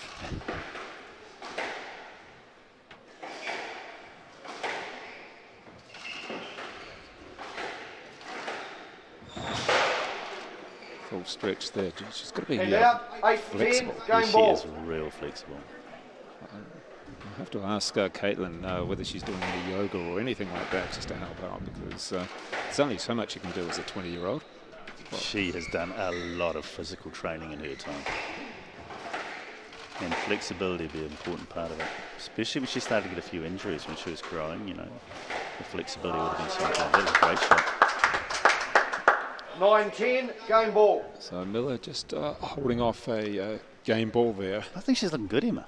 I mean, even if she loses the set, I think she's looking good. Yeah. Well, you were talking that she hadn't settled for a while, and then during the later stages, or the middle to later stage of this, they go. You know, she's getting those shots. She's getting those opportunities at half court. Did Caitlin pick that up? There was the indication with a question. I thought it was 2 as well. Emma doesn't look happy with it. 10-all, player must win by 2 points. And, this would encourage Emma to get this after trailing through the whole game.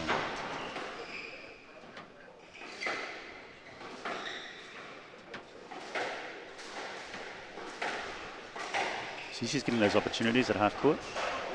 She doesn't need to hit a win every time, but she's getting the opportunities at half court. Game ball. Well, up until that last shot, it was a better point because she had Caitlin at the backhand corner at the back of the court, and then was sitting on the tee, looked for the shot, which actually didn't come off at the end.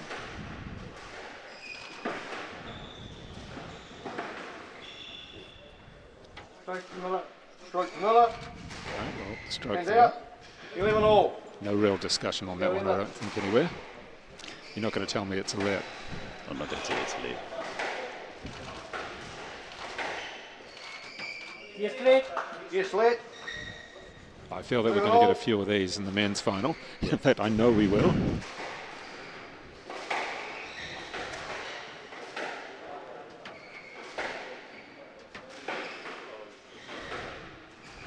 Strike to Miller. Strike to Miller. Well, that's a couple that have been 12-11, very game handy ball. as she now gets her second game ball, Emma Miller. She'll be thrilled if she can get this one.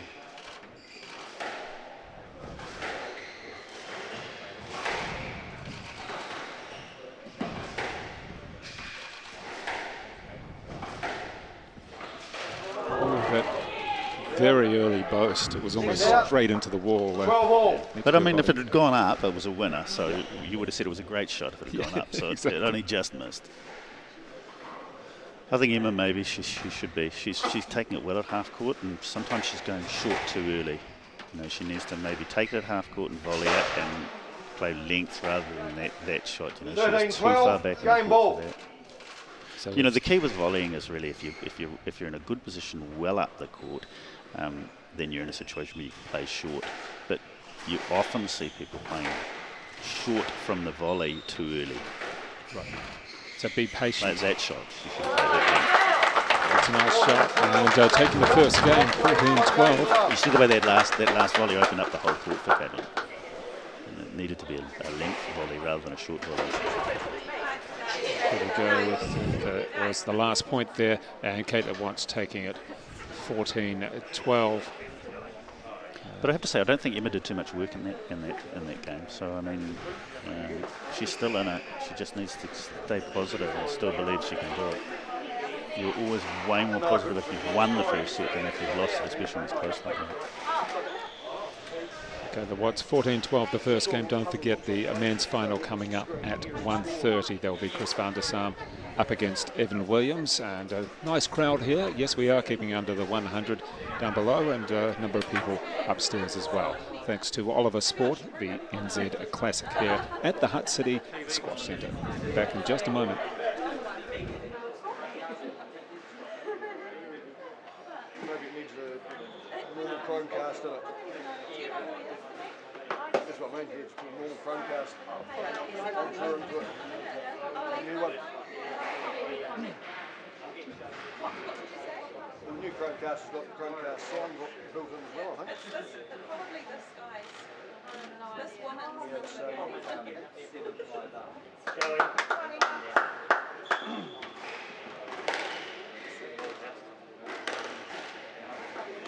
Oh no, you're right.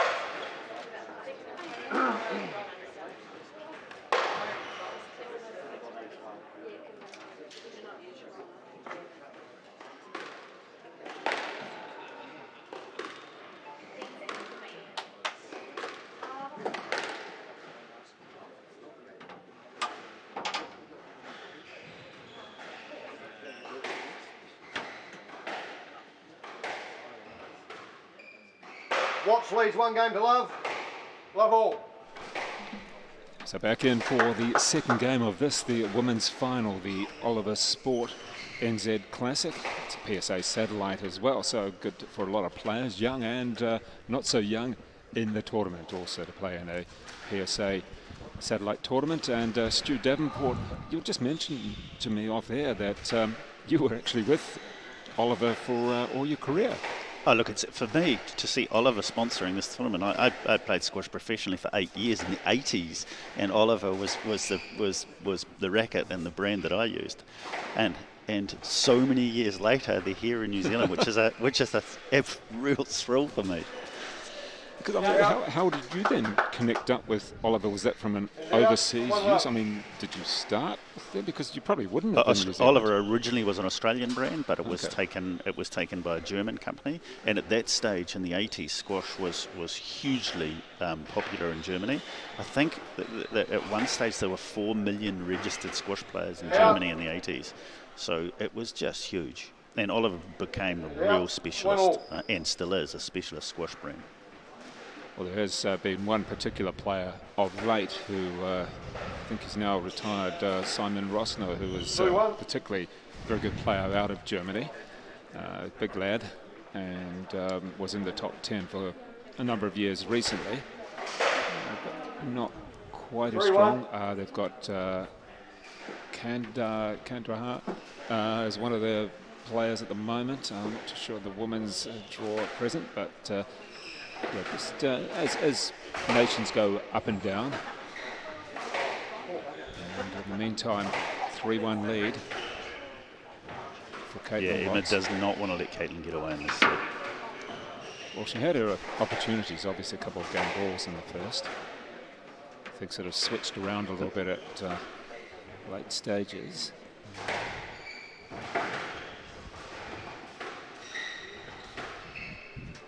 I have a feeling that the long rallies benefit Caitlin rather than Emma. I sort of feel as though Emma maybe should be varying the pace a little bit. You know, like if you see she's not really using a lot of the front wall, she's not using high up. And Caitlin loves the pace. You sort of want to take the pace off or vary it a bit. I have to say it's a difference between men and women's squash, is that women don't use the front wall as much as the men. And I think technically it would be the best thing for some of them to do is to start more of a lobbing and changing the pace type game. Now Emma's doing that a little bit now. You notice that with those with the straight drive, and that it's sort of paid dividends. Not up. There we go. They didn't quite hear it, but question. And out 2-4. So that was a better point for Emma. Yeah, but if you hit higher on the wall, you've got more chance of getting length, and then you've got a better foundation for your rally. The whole thing about squash really is playing good length, so that it allows you the opportunity to play short and hit winners. You can't do it without having played good length to start with. So, you know, anyone who's looking at squash and to see who's gaining ascendancy would be well advised to just look at the length and see what sort of length they're getting. Well, that ball just setting up saying hit me for a winner across court, and Julie, that was done. Caitlin Watts hitting the forehand winner there, but it was just a bit too short by Emma Miller. But I think what you just said is pretty much for every racket sport. You can use that where you're pretty much setting up the next shot. Yeah. And I think that's the thing when you're coaching or talking to juniors, it's not about that shot, it's about the next shot and the next shot potentially. If that one doesn't work, well, you get ready for the next one. Yeah, and you know, I'm not an expert in tennis, but this idea of playing to corners, you know, you watch the good players in all of these court-based racket sports, playing the corners is so important. Got it back. That's a good one. It's the same with badminton as well. I mean, you don't hit it back to a player's forehand 6-4. at a nice height. You will vary the pace, vary the height, and go to the corners as well. I have a feeling that Emma's doing a bit more work now. I don't think she liked that physically. She took a little break at the end, and I think she felt just feeling a little bit physically.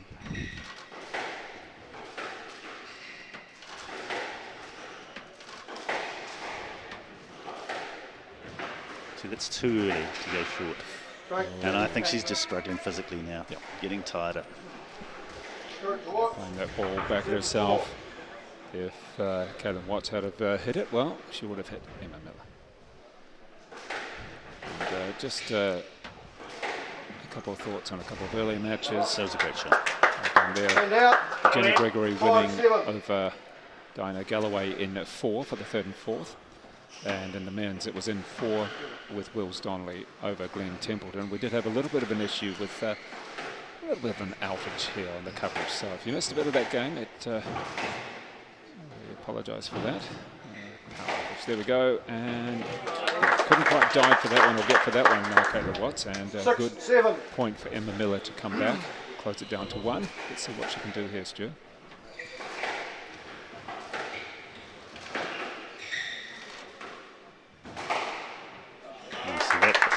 The weak cross-court drop opened up the opportunity for that drive.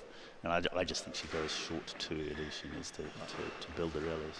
I mean, it was a nice drive because it was so tight to the wall. It was a good shot, but it was open for her to do that. Strike to Miller. Strike to Miller. And out, 7-8. Okay, it was an early stoppage for the stroke. You know, the question with that is always whether the person could have played the ball. But you have to also take into account the idea that if they do play it and they hit the other person, you know, there's a health and safety angle, and 7-8.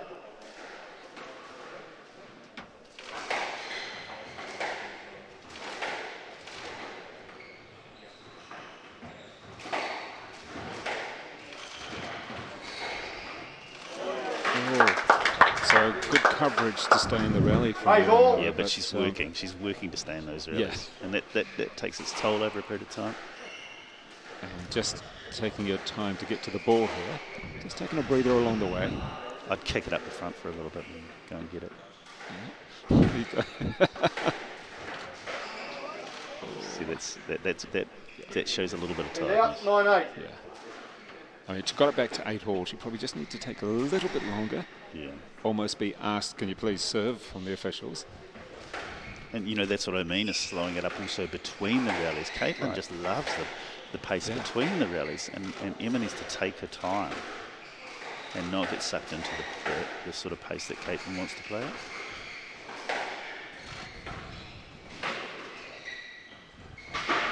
That's the wrong shot. She looks as though she's got out of... No, I was about to say she got out of trouble there with the lift, but... 10-8, game ball. I mean, if people are watching squash and they wonder, you know, the general idea is that you play to the court that's opposite the one that the person has just come out of. You don't play back to the corner that they've just come out of. Right. And that was what she did. Oh, nice. So that was the high as well. Just a question that we had in one semi-final yesterday, and Evan Williams was sitting in your seat there. He said that Wills Donley was too often playing to the backhand or against Chris van der Sande, and Chris was adjusted to it. So if you keep on playing to that one spot, even if you think it's their weakness, you know, the player's got to be ready for it, aren't they? Yeah, look. Maybe you need to switch it every now and then, rather than just, you know, that every shot is going to be to that corner. Yeah, but don't forget, it could be his strength down that side, so he's wanting to keep it down that side. Yeah. I don't know many people at this level who have got a decidedly better forehand or better backhand. I think maybe on the volley, sometimes they're better on the backhand than on the forehand. But look, in general, they're good enough that they don't have a glaring weakness as far as that's concerned. I don't remember ever focusing that much on one side or the other side of the court. Who was your main rival? I'm just trying to think who would have been. I mean, people will say Ross, but I mean, there was a lot of Australians around. Yeah, well, we were in the Jahangir Khan era as well. So you know, when you're talking about rival, 500 he was something games in a row. Yeah, he was sort of ever present. And I mean, you had the Australians, the English, and the Pakistanis. There's always someone, you know, the interesting thing about, and I actually had a discussion with Paul Cole about this, is that it's always fun climbing up the rankings and achieving something, but when they start attacking you from below, which Paul Cole is experiencing now for the first time ever in his life, it's not as much fun. And that's one thing about professional sport that you can be absolutely sure about, is that there's always some young person who wants to take it from you, and that will never stop. And at the moment, I think we can say that person is safely Mustafa Asal, who had 3 victories in a row, all a little bit niggly as well against Paul Cole. Paul then got one back just recently in straight games, actually. And I think he was probably very relieved to get that one victory, to say, no, that's enough. You got 3 in a row, and they were all I think he was very relieved. Yeah, you just don't want that person to have that. I know, but it's interesting we use the word relieved, because it ceases to be the joy and the fun of achieving something. It's just the relief of fending someone off, and that's a completely different emotion. Well, having the run of losses, that is good length from Caitlin. Yeah. Having the you run notice of losses, that she really builds the rally Caitlin builds the rally better than Emma, I think. Yeah. Emma's not the builder. Emma seems to look as though she wants a few cheap points. Or needs a few cheap points. One low. Yeah, I think the thing is with Paul Cole, like you said, having someone from below attacking, whereas if you've got Ali Farag or Al Shabagi above you, those 2 players above, and losing to them, well, it's almost understandable. Yeah, it's true. 2 love. That record, I think, that Farag had of 11 or 14 in a row, okay, you want to break that, but you can almost understand it, because there's still that 1 or 2 spots ahead, aren't there? Whereas someone who's number 8 or 10 in the world, like Asal, that's just annoying. Yeah, that's right. So the way Caitlin's very careful about her length, you know, she makes sure that she gets it right to the back, right into the back corners. See these drives, they're all deep into the back. For someone who's so young, she's quite considerate about her game, isn't she? Yeah, but once again, she's played a lot of squash, so she might be young. She's played a lot of squash. Now she lost that point playing short and clipping a tin, but it was the right shot, and sometimes you just got to say, hey, it's the right shot. I didn't quite execute it. 3-1. And Emma Miller just a bit annoyed and frustrated with that point. She's playing catch up all the time, and that's always going to be difficult. We've had a number of discussions over the last few days about should the serve in squash be more of an attacking weapon than start the point, because some players just start the point. It's just like, yeah, whatever, I'll just slap at the ball and point's underway. Not as many try and, we're not saying win it on a race, because that's not really going to happen, but start the point to try and get yourself into a better position to win on the next shot or the next shot. It's probably considered a little bit old school to be talking about the serve as an attacking weapon. I'm definitely old school, right? But I noticed that a lot of the people involved in professional squash at a really high level talk about the fact that the serve is it's a statement of intent, you know, and it's how you start the rally, and you're making a statement about how you wish to proceed, and that is something for your own psychology and also for the opponent. So I think it's really important. But he's played it right back at you, between the legs almost, and it's not the shot. But these girls don't agree with me. You know, clearly they don't spend a lot of time thinking about their serve. You can tell by the amount of time that they do it. But, you know, I mean, it's just styles, different styles, you know. Yeah. And maybe is that a male-female thing a bit more? I don't think so. I think it's just, you know, I think that it's just the way you approach it, whether that is something that you think is important. And out 3-5. A much better point there, and winning shot for Emma Miller.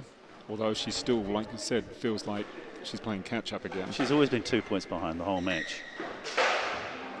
And that is not a good shot. And out. That was, I hesitate to say the word lazy, but more of a, she could have put more into it to maybe actually just make it better. It sort of looked as though she's a little bit disillusioned. You know? Yeah. But she shouldn't be. You know, she really is still in this game. The question is whether she can mentally, you know, push forward, given that she's lost 2 close sets, and also that she's never led. I mean, if you use the analogy of a racehorse who's never led, it's hard to come back and win. That was pretty much one of the greatest ever Melbourne Cup wins by a Kiwi. No lead. Play the ball, Caitlin. So that situation was either going to be a no lead or a stroke. And I have to say I agree with the referee there. I think they should be encouraging them to play the ball whenever they can. I think cheap strokes, it's a problem for the game as a whole, and it creates a different mentality for a player just looking for strokes. And I think that's good. She needs to really work her length now.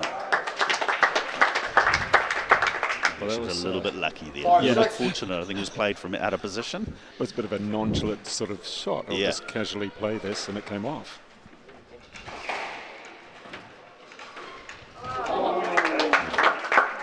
That was a lovely shot. Well, we're back to 6-all. We did get to 8 apiece in the second, and Emma Miller just came back to there and then dropped away again. She's really got talent, Emma, though, hasn't she? I mean, that shot. I mean, it was totally out of position, but man, it was a great shot. From the back of the court as well. And this is the first lead that Emma Miller has had for quite some time. Well, I think it's the first lead in the whole entire match, isn't it? Yeah, look at that shot. I think so, and she's checking on the pickup. This is the thing that concerns me, when you do dive like that and slide almost into the wall. Yeah, but I'm sure Trish Watts is watching. Hello, Trish. And she seems fine.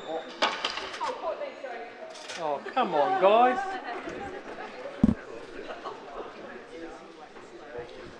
Let's have a look at that. And sorry about that. Yep, okay.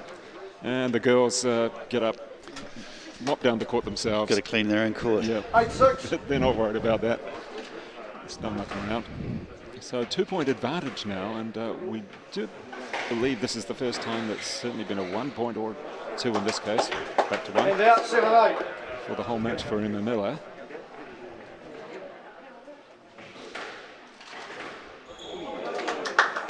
And that was a great shot. Yeah, that's the shot that we've seen not come off. There was 1 or 2 points that hasn't quite come off, but she's able to do it. She's strong enough to do that off the serve. It's one of those shots that if it succeeds, it's a great shot. If it doesn't, then it's a crazy shot. I mean, from where I'm sitting, it's played from out of position, but a lot of the top players now play that shot regularly. Actually, Luamba Chalisi has done it a lot now. That's one of his key. I wouldn't quite say a weapon, but it's something that he doesn't mind having to go at. Yep. It was good. So the game ball now to I think it's a little bit of a sign of old school squash, people talking about position, because a lot of squash now is, you know, they will play short from the back, even though the person's in front of them. And I think it's really to do with the speed of the rackets, you know, you can surprise. There we go, the fist pump, the yell. And saves 1 game ball, and this the third for Caitlin Watts. I mean, Emma really does deserve a set out of this, doesn't it? She deserves to go to 4. Unfortunately, matches aren't decided on who deserves things, but Yeah, that's a good she point. is breathing heavily.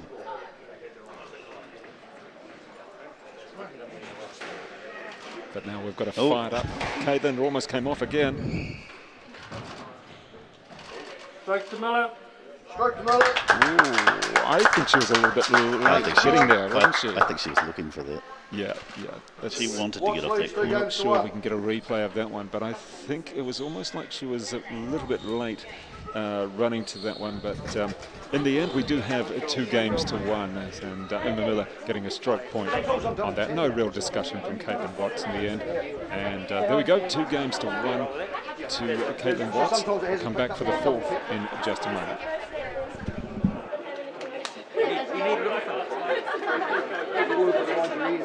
No, because you're making it greasy now, you see.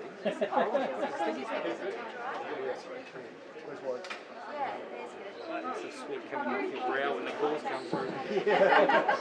Oh, he's the one sweating for the calls. I'll just repeat this.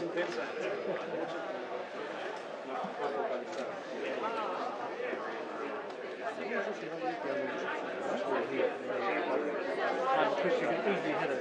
If you wasn't the direct line of the wall, you could have hit it if you didn't. There was, for instance, by the time you only got a push, you could have played it, you never ever was played. Yeah. It just stopped. So it should have gone for 0. No. When we do the little game, it's all the time what? I thought that I was thinking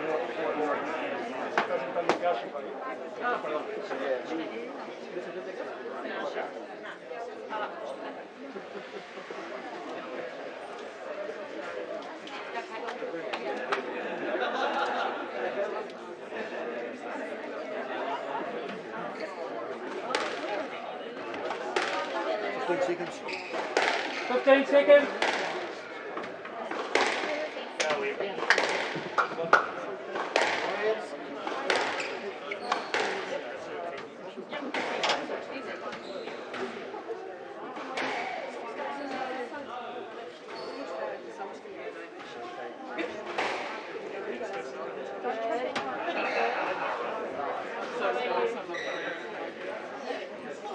Watts leads 2 games to 1. Miller to serve. Love all.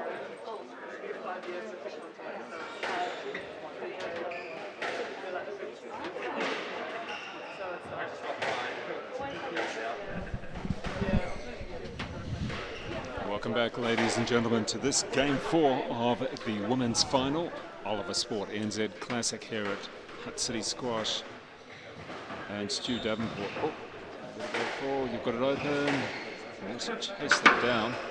Well done to Caitlin Watts back in this point and winning it.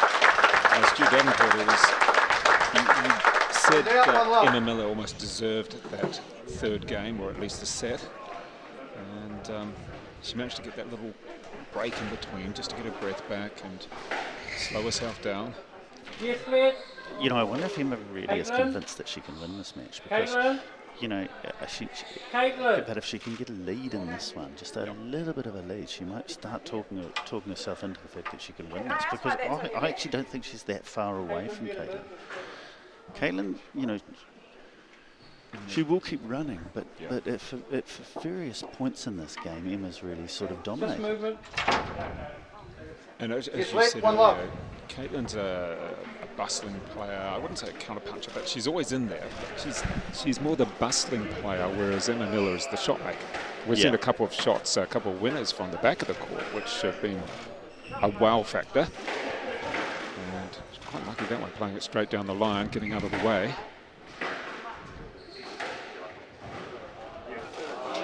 And there you go, there's the winner, which probably wasn't on from that position. She was almost... Well, she was half court, so at least she wasn't playing from the back. But, you know, she's pretty good at those shots, those half court boasts. And there you go, that one up close to the forehand. 2-1. Used a bit of angle on that one, and that's a lot more. She's got the lead, albeit just 1 point. Oh, that's better. That was a good drive. As if you were Emma Miller on that one, where were you going to go? Were you going to hang to the wall, but you had that open court, you had to be ready for the open? It was just one of those situations where it was a great drive and you can't do anything but go and get it and try and get back into the rally. You know? But the problem was it was just too good. She couldn't get it. And on that shot there, we're getting racing through the rallies here. That was a nice a winner, holding the ball flat, just putting them on the angle.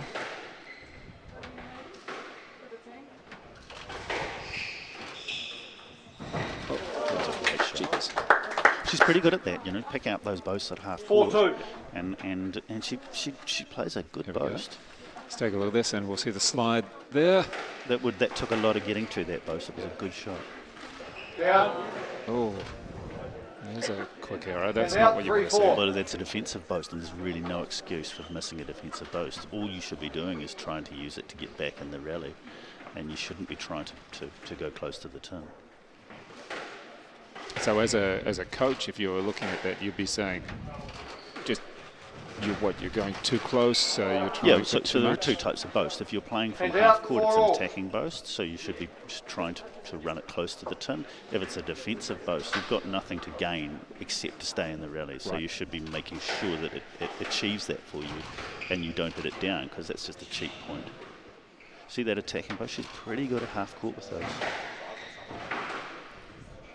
It's hurting her being pushed hard into the back there, though. And gets the advantage point. That's a good one there for Emma Miller to get. She didn't have to do a huge amount of work on it. There's the lob serve that she likes. Yeah, I like it as well, and I like the way she plays it. Strike to Miller. Well, she's very good, Emma Miller, when she comes up against most juniors. They're not quite strong enough, and they get indecisive about whether to go forward, and it's a great weapon against juniors. Look, I wonder whether Caitlin might get a little bit nervous here. You know, if Emma can hold a bit of a lead, that was a really good shot. Here I'm talking about getting nervous. She plays a great shot. And out 5-6. Exactly. As we said, they met in 3 previous finals this year, and that was Royal Oak and also Waikato and Panmure. That was No lead. okay. That was an unorthodox smash forehand something. Yeah, well, she shaped to go cross court into the nick and then changed at the last minute. And Emma went for the cross court nick and she couldn't get back. No lead. No, okay, so it was a no let. I wasn't too sure if Emma just heard the word let, but instead it was a no let. It was definitely no let. And so we're just explaining that there is glass all the way up to the top here, so you can't actually hear the officials that well. Yeah, you've got to look for sign language, and that's not always the easiest. Gives an excuse to come off the court. Yeah. I don't know quite what's happening. No, she's still there you go. That was Emma Miller just explaining that for us. Thank you, ma'am. And it's not a surprise though, because she's thrown herself all over the court. I would have had a broken bone or two.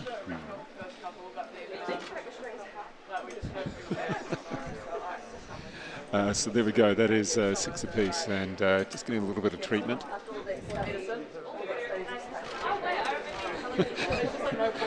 Keep it up, Emma. Just yeah. So they're looking for that blood. Oh, yep. We did manage to find a bit of blood there. We swept it up. It doesn't surprise me though that we did, because we have seen Caitlin Watts throw herself around the court, including, I think it was, what was it, the third point there, Stu? That third point in the entire match. She put in about 3 dives, and since then we've had a few as well. And so we'll just maybe take a little break on this one and come back when Caitlin Watts is back on the court.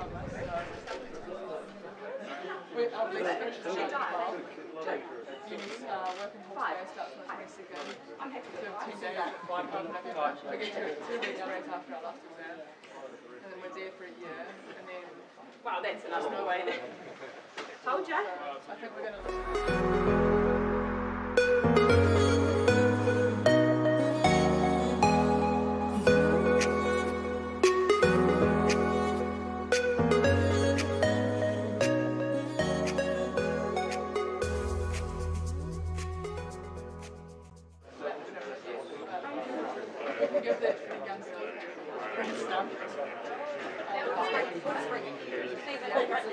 5 minutes. What did we say? 5 minutes. Yeah, 12 minutes.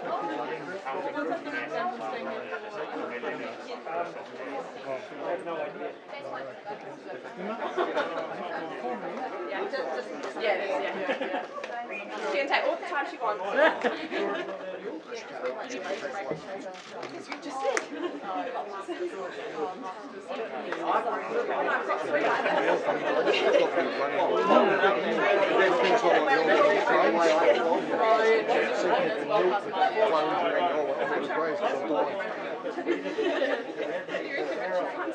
That looks like it's Chinese one that's got a secret one. Is that yours?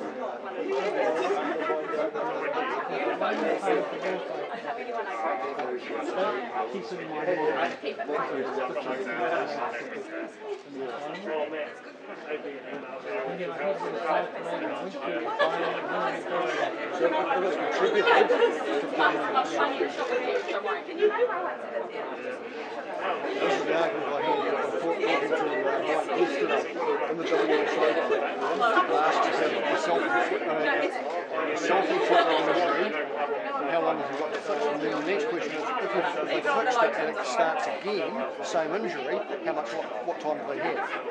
And it actually reverts back to the old blood rules. So they use part of the new blood rules and part of the old blood rules. So I said there's a conflict there. Because if it fades up again, you can see it again. Same injury. Yeah. If available. You can see the game at 1.5 seconds. People that's contributed self-inflicted.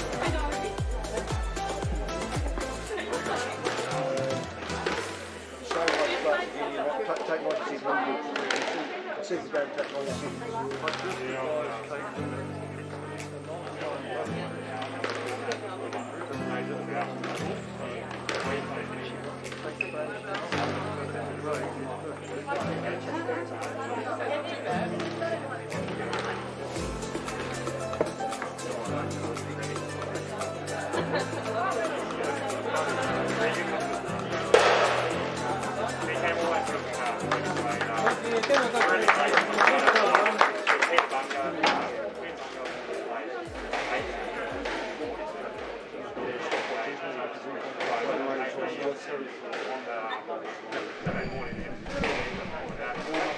Well, ladies and gentlemen, we're back now with this final live of the Oliver Sport NZ Classic, and the reason for the slight delay there, the several minutes delay between Caitlin Watts and Emma Miller in the final, was Stu Davenport, the blood rule with Caitlin Watts. Now, she has thrown herself around the court quite a lot, and we've just been told by the officials the current blood rule is if it's self-inflicted, and I guess there's an interpretation of that as well, then you can still have a blood break as such, get 5 minutes, but it also comes down to whether the blood is flowing.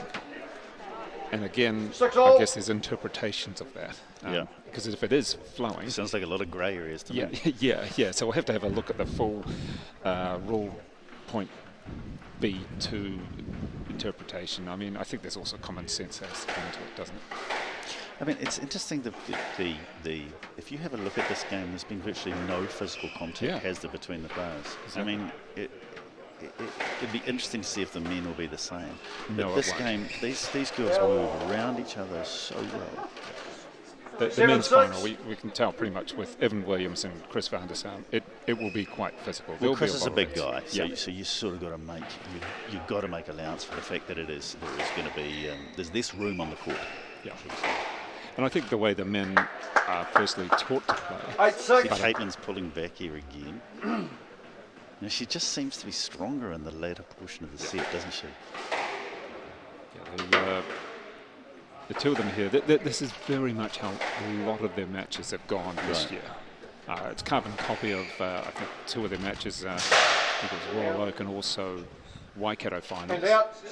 Panmure was a bit more straightforward win to Caitlin Watts, and the quarter-final at the Barfoot and Thompson Auckland Open was a bit more straightforward for Emma Miller. And we're just reading the blood rule 14.4. There you go, blood injury updated, and it should read: a blood injury is defined as being when bleeding occurs and the blood flow is sufficient that blood can be transferred from a player to their opponent on the court. A scrape, graze or nick with no blood flow does not constitute a blood injury, and play must continue. Visible blood, though, visible blood through a bandage, dressing or covering is not considered a blood injury. So there you go, that's the main part there of the blood injury in PSA squash. 9-7. And a 9-7. So I don't know if that clears it after all, Stu, but I heard the first point. So she got a half-court nick there. She was a little bit lucky.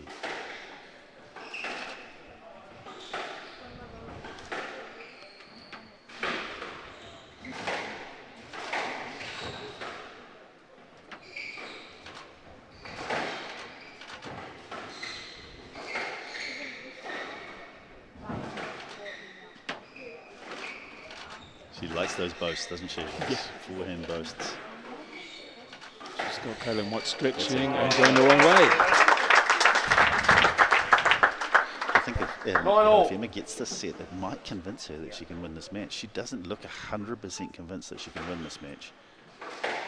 And it was quite funny during the blood injury timeout. She was just chatting away. Yes, let. 9-all. She was just chatting away to everybody in the crowd, and it's pretty much her personality.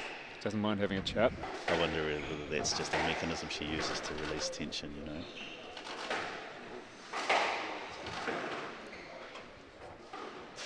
Oh. Played that one too tight, didn't she? Yeah, it was And a long way out, back. 10-9. Championship ball.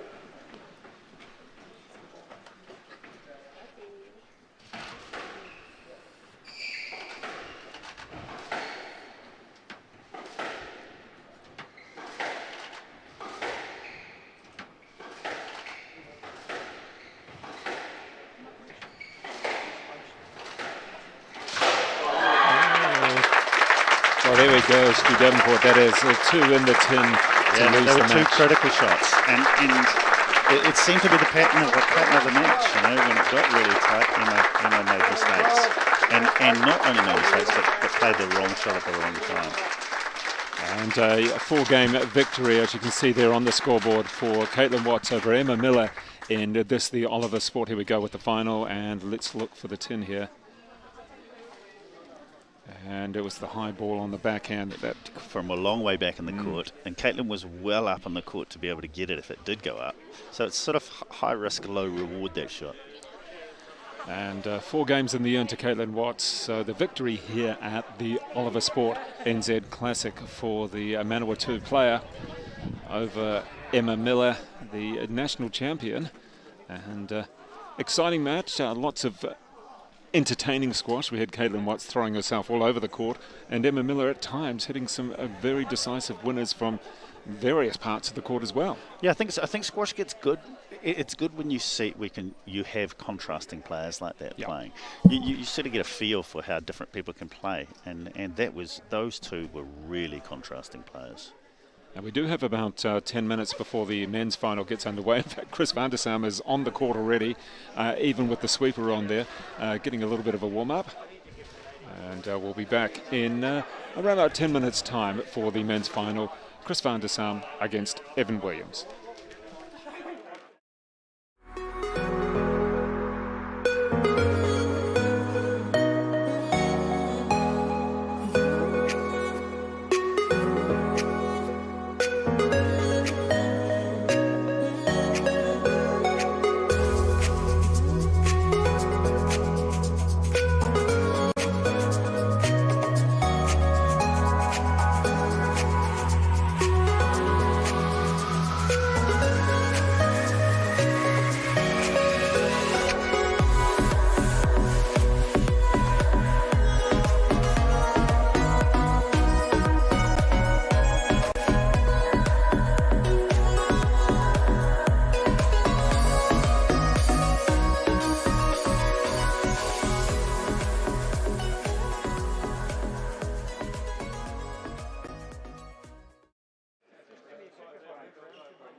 And now we're ready for this, the men's final. It is the big final here at the Oliver Sport NZ Classic.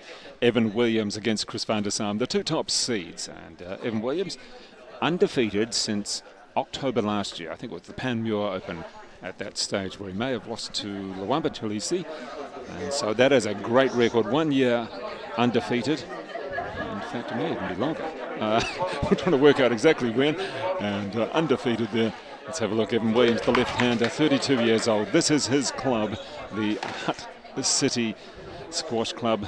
And he's up against Chris van der Sam, who has been as high as 150 in the world, currently out of Whanganui. And these two players should be in for a very good final. It'll be close fought. There'll be a little bit of body checking.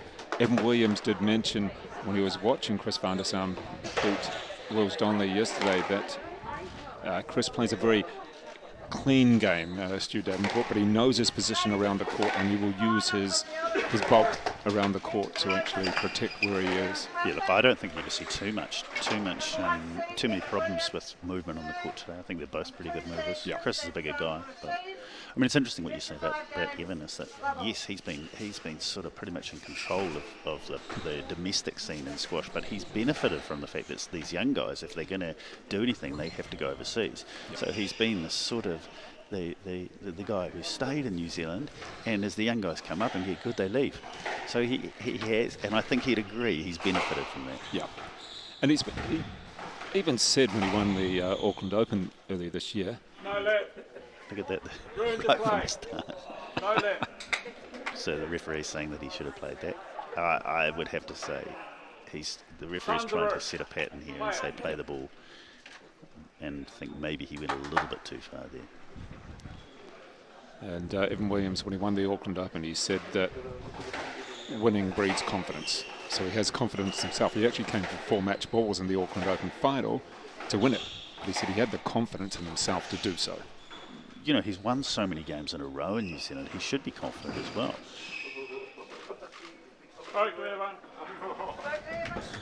So there's 2 strokes to start the match. I don't know whether Chris will be too thrilled about that. I mean, he couldn't get his body out of the way of that when he'd set himself up, that he would have to do something quite remarkable to let Evan Williams play the ball. Yeah, but they really do penalise if you play a loose shot now and you haven't created an avenue for the other player to get through. You get penalised heavily now. Yes, sir. I'm going to take back what I said, that there's not going to be many decisions, because there's been 3 decisions in the first 3 points. So we're going to be doing a lot of explaining. Exactly. I'm not saying it's a blight on the sport. It's not, because you've got to get things worked out. But it possibly doesn't help the sport. Anyone who's saying it's not a huge problem, I think, is fooling themselves. You know, squash wants to be an Olympic sport, but anyone who watches it, well, if you had to really understand it, yeah, they have to go through some sort of live-in course to understand what's going on. So I think it's a major problem for the sport. But if you take that out, you might as well give them swords and shields then, just say go for it, and if there's blood, well, bad luck. And there are people who have said that they should take it out, but yeah, I can't see how that's going to happen. Everything was fine. No left. You can explain that one, don't you? I'm going to just say let's move on to the next point, because it's what we played 4 points. 4 points actually on the scoreboard, and what, each 6 decisions in total? Yeah, I think so. Yes, that'd be about right. Our first 2 points were strokes. Oh, here's another one. So I'll explain quickly. So the idea there was that Chris coming out of the back corner impeded Evan's stroke. So the question is to what degree, and so the call was let, because it was felt that he didn't impede it too much, and that he made an effort to get out without impeding it. Is that a reasonable description? That is. I find it difficult that we have to keep on explaining. That we haven't seen a long rally. That we haven't seen a decisive rally. Well, we'll get some long rallies, yeah, I'm sure. I think, you know, I'm not sure whether Chris wants to get into too many long rallies. I think he knows that Evan's probably a little bit stronger, a little bit fitter. Yeah, well, I mean, Evans playing and is on the squash court permanently. It's his job. Whereas Chris has another job, a real job as such. Evan moves very fluently around the court, doesn't he? Well, he's 32 and probably is. Well done. That's what we want to see. A nice authoritative shot. Got himself into a good position. But Evan Williams at age 32 is probably the fittest he's ever been. Yeah, but he's a great mover as well. You know, he's a fluid mover around the court. He's not particularly a tall player or physically big player, but he's very well timed. And he's got good skills. And the left-hander, of course, just holds the ball that little bit longer, just can create an indecision in the opponent. Well, that's a good call. You don't want to let Chris get up near the wall, do you? No, he works on that delay. You know, he holds his shot to the last minute, and sometimes it's hard to see who's difficult to read until you get on the court with them, because they might not look difficult to read from back here, but they are on the court. Well, that also works with Glenn Templeton, another very big physical player, and people sort of underestimate him for being so good. That was a great backhand volley drop.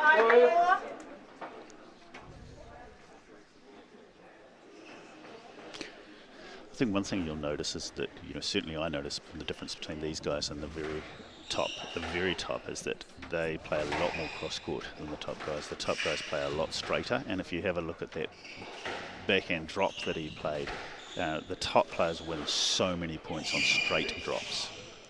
Well, there we go. Yes, mate, you hit a pass. I think he should have played that. I think he should have gone and got that. I think he was looking for it. I thought you hit a pass. Yeah, I was going to hit that, but my racket got stuck in his arm.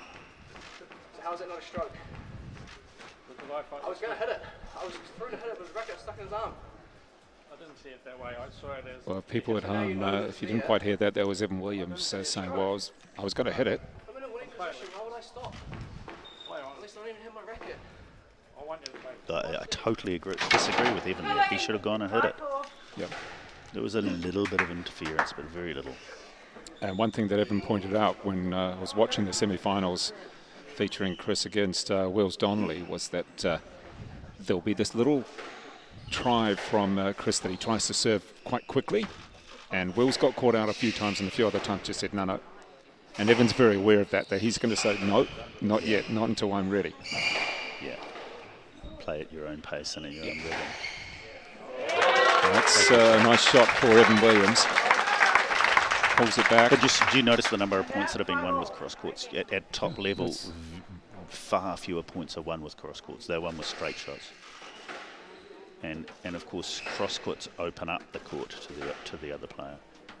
Yeah, you've got to be very certain of it, don't you? And so if you're looking for the difference between the very top guys and these guys, that's one of the differences.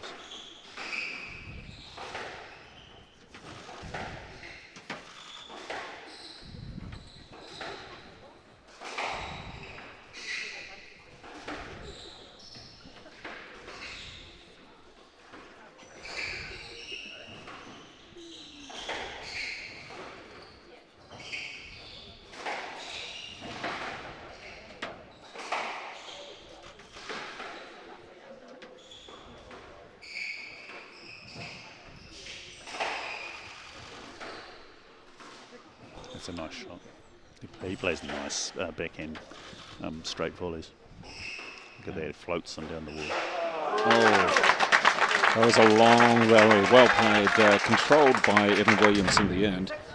There was a couple of times that Chris van der Stam had to really move his feet, which he doesn't always have to do that because he's big enough to take just the one, maybe two strides, but on that occasion he was really running. Yeah.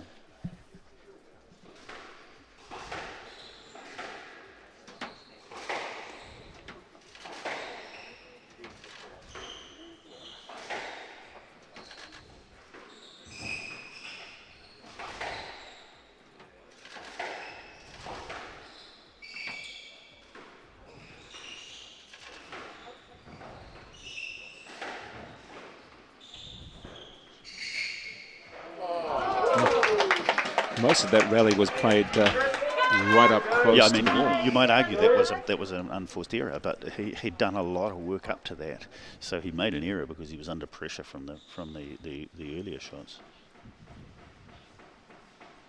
I'm always interested in the grips that people have on the racket, and Evan Williams tends to hold it quite high up the grip just about for every shot. Yeah, a lot of the top players do that as well, I notice. I mean, I can understand when you're back close to a wall that you want to shorten your swing a little bit, but he's nearly every shot, his hand just slides up there. Yeah, you know, it used to be, in the early days of squash, you had one grip and you held it the same way through the whole rally. Nowadays, if you watch really carefully, and it's a little bit hard to see on TV, they adjust their grips all the time. They open the face to get out of the back. They'll close it in certain situations. They'll go up the racket. They'll go. You wouldn't think you'd have enough time at the top level. Well, I mean, you just get used to it. Yeah, I guess it's natural. It's just a natural movement. Certainly, opening the face to get it out of the back is something that virtually all the top players do. Do you want us to keep looking for strikes or play the ball? Don't keep looking for strikes. Don't keep looking playing the ball. Yeah, but you were too slow off that one. So there's a few supporters here for Chris van der Sam who have come across from Whanganui, from his club there. They're actually wearing, I think one of them is Rod Bannister, they're wearing Whanganui rugby colours, by the looks of it, the Butcher Boys. But he's a Christchurch boy originally, isn't he, Chris van der Sam? I think so, yes, I believe so. So Chris is suggesting that if the referees give easy strokes, then the players will look for strokes. But there's an argument to say that it starts with the players. Yeah, true. But isn't that one of the key factors for moving the sport forward? You were talking about, if it wants to get in the Olympics, then we've almost got to get rid of some of these issues. But most importantly, you need an understanding from the audience what the situation is, and that's a difficult place to get to. That was a great straight drop, a classic. That was a classic situation of moving him to the back and then playing short and just good positional play. Good depth off the back wall and just great length, just great length and great width. According to all the players, the courts have been playing very true as well. So you get some courts and in certain They're conditions. Real new courts, so they should do. You get some club courts and you go the error into the tin. That's a rare error from Evan Williams. Yeah, he wasn't quite ready there. There's the sort of rush serve. I mean, Evan will play like this. Evan will play really consistently for a number of points, and then he'll make a couple of inexplicable errors. And it's, to a certain extent, it's been a little bit of his downfall. Right. Well, probably when you get to 67 in the world, or where his high was, that if you want to go further, you have to negate those errors out of your game. Yeah, but no one can really explain it. We made no effort to go to the ball. So that's a situation where Evan wanted a stroke there, but the referee deemed that he was looking for the stroke, therefore gave him not even a let. Which is pretty much what Chris was talking about the last time he spoke. We're going to look for the strokes if you're going to call it. And you'll notice when it gets close in the set, they're looking for strokes more than at the beginning of the set. And I'm not accusing the players of anything. I'm saying that that's human nature. Yeah.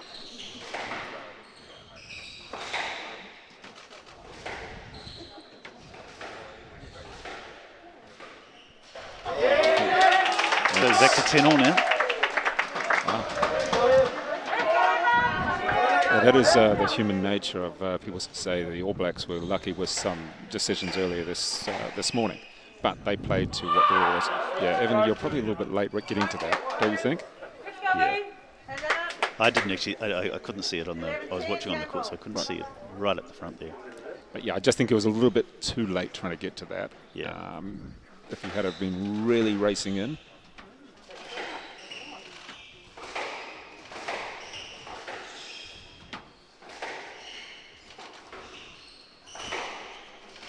Oh. Thanks, too good. Yeah. It was a good sign to win a game on a great length shot. Well, you could see here on this final point, watch the footwork of van der Sam. He's not too sure where to go. He takes a step to the right, and the ball's a long going way to the forward, left. Wasn't he? Yeah. I mean, that's always the problem with squash, is that you have to be a long way forward to be able to take the ball and to be able to put pressure on the opponent. But if you are too far forward, then good length will expose you. The crowd here is enjoying themselves as we get ready for game number 2. Of course, earlier we did have the women's final. There was a 4-game victory to Caitlin Watts over Emma Miller, and good that the crowd is enjoying themselves. We'll be back with the second game of this men's final of the Oliver Sport NZ Classic very shortly.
Well, the first game, Stu Davenport 12-10 to Evan Williams, the local player as such, and the New Zealand champion, world number 79 at the present time, against Chris van der Saan. Would you consider that that was a, well, it certainly wasn't assertive. Did it go the way that it should have?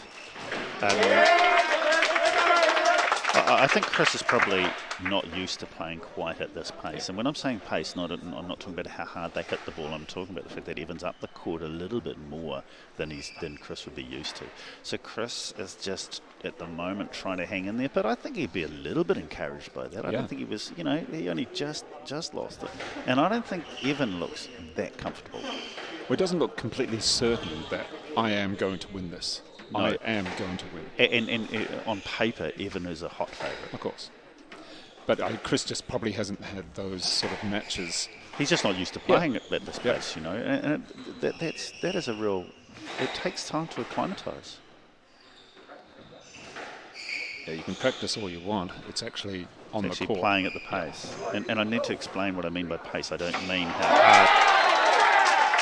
That's the Wanganui supporters there. I don't mean how hard you're hitting the ball. I mean how many times you're making the person play in the rally, play in a minute, for instance.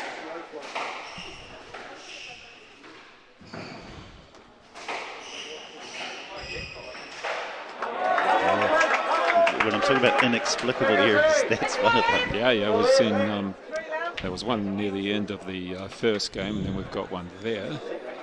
I mean, Evan's pattern looks absolutely right, and he hits the ball crisply, he hits it nicely, and he hits a world beater for 4 rallies, and then he'll inexplicably hit 2 down.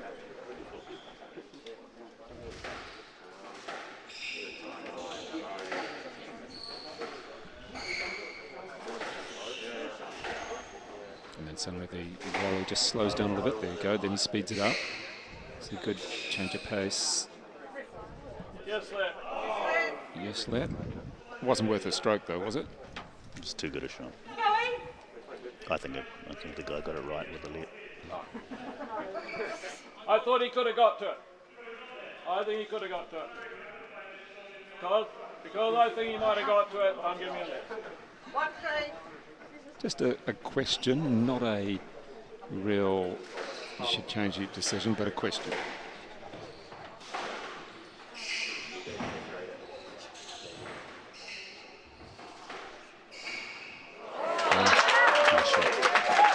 Again, the decision from van der Saan. I'm coming in from the back. Am I going to go right? Do I hold slightly to go down the wall? But even was playing from the middle of the court. If someone's playing from the middle of the court, there's a really good chance they're going to win the rally on that shot. Well, they should do, that is. And,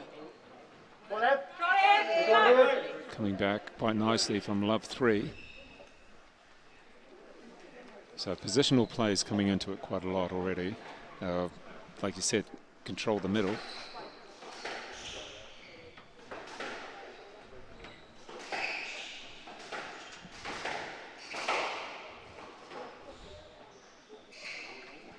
Yes, sir.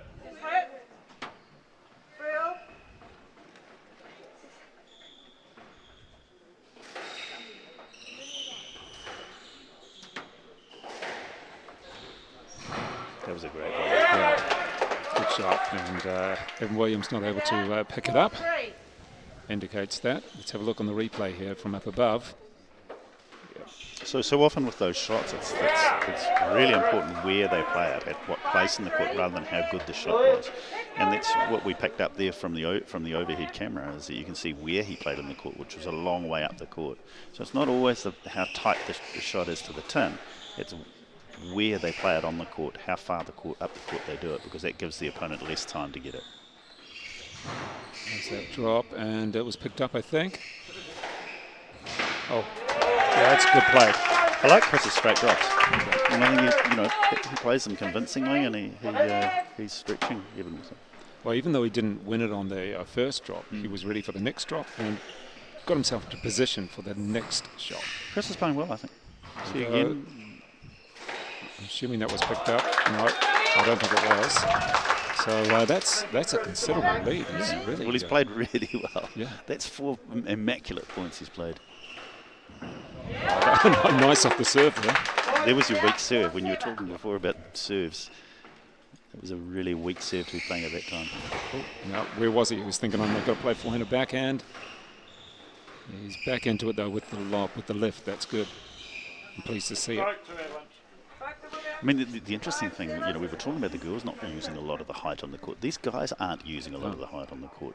That's another thing you'll notice from the very top guys. They use the height of the court. They will throw it real high. And in fact, there's a lot to say that Paul Cole's advances have been the fact that he's added height to his game. So that was a backcourt nick.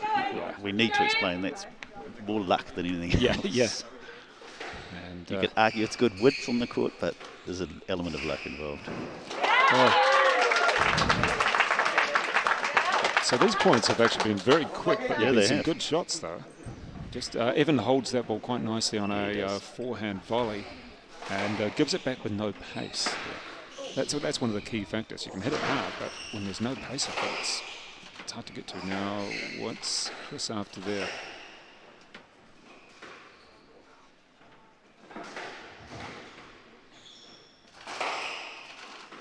Chris looks all at sea here.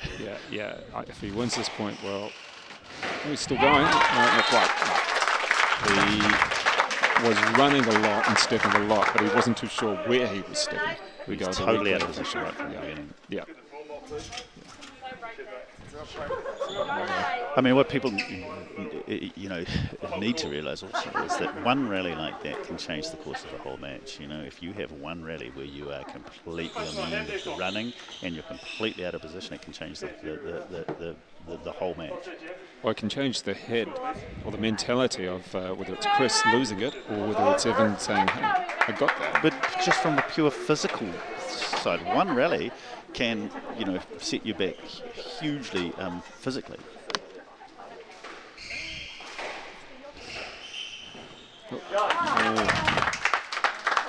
Now we'll see there that the hand going up in the air, it's a question of whether it was picked up by the opponent. At the moment, Chris is doing that a lot. Yeah, well, he felt as though he got impeded going to the ball, but the ball was also right on the wall, tight on the wall, so I don't think he had too much to complain about. A lot of them are half chances. I'll put my hand up for a question just in case. Cool. That's a good shot. Oh.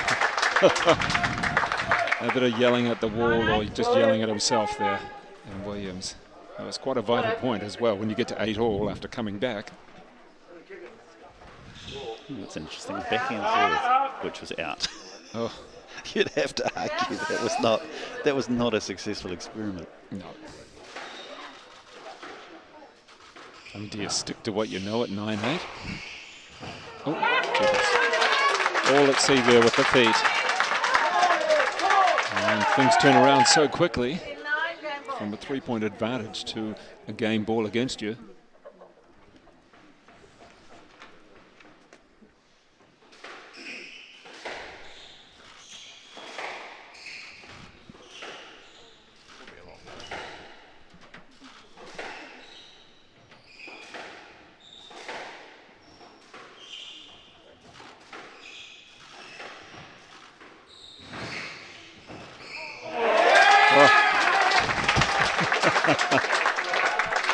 It's a great shot. And let's have a look here from up above.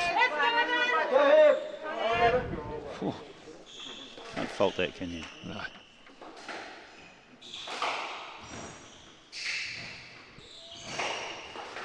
Oh, off the body.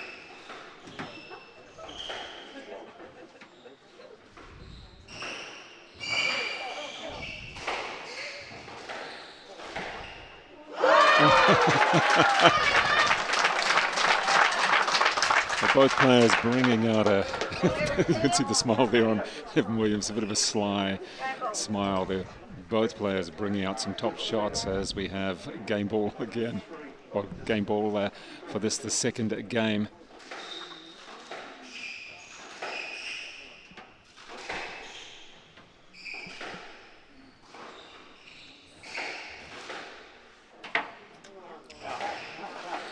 He's out, yeah. There was a little bit of hope that it was in from Chris van der Saan, but I think he was able to see that it did drop out in the end, so we had 2 12-10s. I think that explains straight away, just the score actually does explain the match. And Chris van der Saan.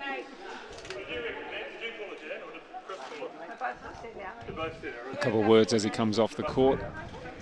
And 2 games to love for Evan Williams in this, the Oliver Sport NZ Classic here at the Hutt City Squash Club. Thank you very much for everybody putting on the tournament, from Oliver Sport through to Intech for the live streaming.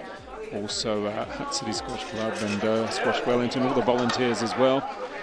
To the 2 Fletchers, Jason Fletcher and John Fletcher, and everybody else who has put on the tournament. All the players from around various parts of the country. We're sorry, Auckland, we're not able to be here, but it's good to have people from the South Island, Oamaru, Timaru, Blenheim, around Hawke's Bay, Bay of Plenty. We do have one from the Waikato, albeit actually managed to escape. Dug a tunnel, climbed a wall, and Emma Miller was outside of the Waikato when the lockdown came around. Got people from throughout the central region and throughout the greater Wellington region as well. So we'll be back with game number 3 in just 1 minute.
So a big round of applause from everybody here, the Whanganui supporters through to everybody at Hutt City, of course. Evan Williams, the coach here, and coach at 3 different clubs around the region as well, and a very popular player. I have to say also, that's one thing that really strikes me. It's really difficult to be a coach and a good player because you're spending a lot of time on the court, not training in a training capacity. It's a really difficult thing to do. Well, we even had Evan playing Oliver Dunbar, 15-year-old, but someone who had had 2 sessions with this week. Really? Yeah, so it's sort of like, well, okay. And then Wills Donley was playing in the semi-finals. Evan didn't play him, but he also hit with him a couple of times as well. And you're thinking, well, just imagine if you had played your coach, how would you have gone? Albeit, years older and more experienced, but you sort of think, gee, how would I go against my coach?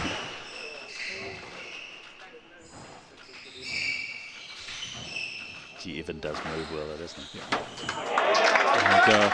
And one thing though, with a big guy, and when you're quite close up like that, we've seen some creative footwork where he's had to get himself on balance for Chris van der Sam, and hasn't looked quite as good, but then that comes with match practice.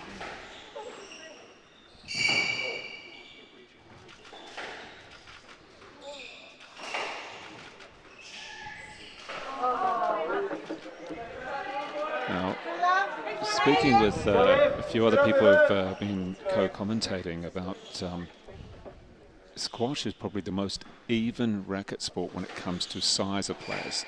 You can be tall and that can give you some advantage, but you can be short and that can give you a lot of room around the court, whereas in tennis everybody's taller now. Basically, the men's top 100, they're about 6'1" plus on average, whereas in squash it doesn't actually matter.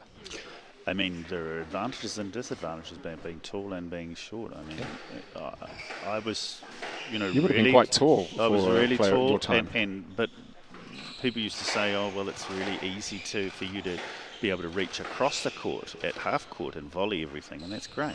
The problem is you've got to get up and you've got to get down. Squeezed against the wall there. Which is difficult. And Chris is tall, and he's also, he's not thin. He's a strong boy. Yeah. And he's got to haul that around the court.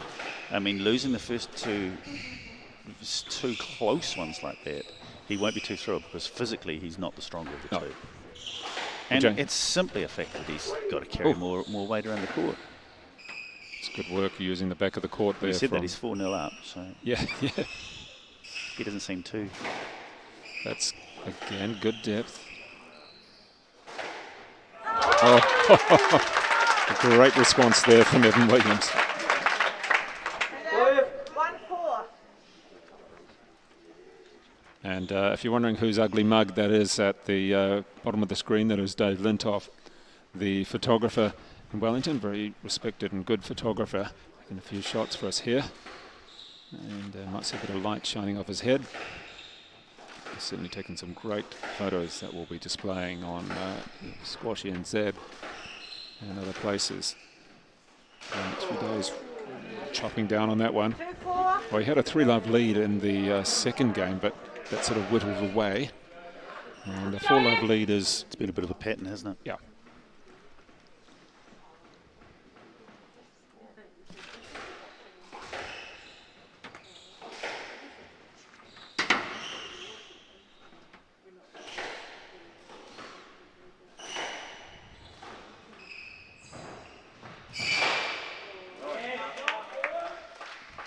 Nice shot. Not you hit that down. Yeah, it was actually down, sorry. Quite hit it down. It's Kelly. It's that side. 3-4. So players just looking up at the scoreboard there. It's above the screen, so... And players okay now? Yep.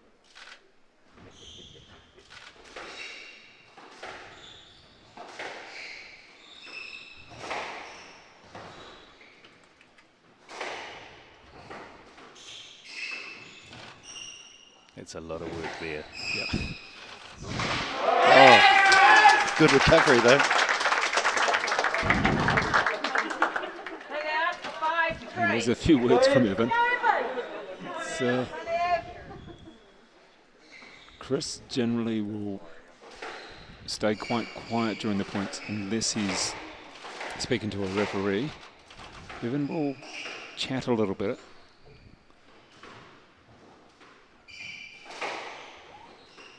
There's a couple of lifts.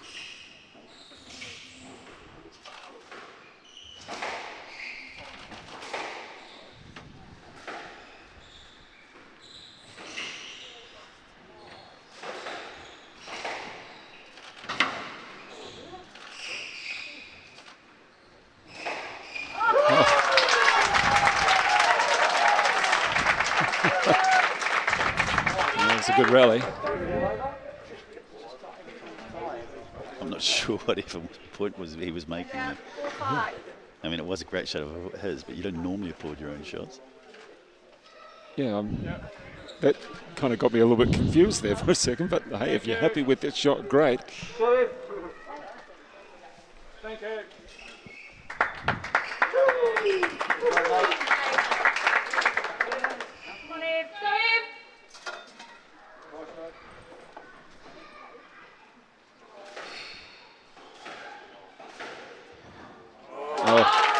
You can see those opportunities at half court, Chris really is giving too many to Evan. That was pretty straightforward, and he's giving him too much space at half court. And that's why just a little bit more height in his game would help, because giving players opportunities shoulder height at half court is not good. Well, it's a 4-love lead initially for Chris van der Sam. Then we're back to 5-all, now 6-5. Just not sure. There you go. There's an example of what you said, that even just slows it down to the pace that he wants it at. Well, as Chris certainly does try and get things underway fairly quickly, and sometimes it's part of his policy to push you just that little bit. 7-5, even.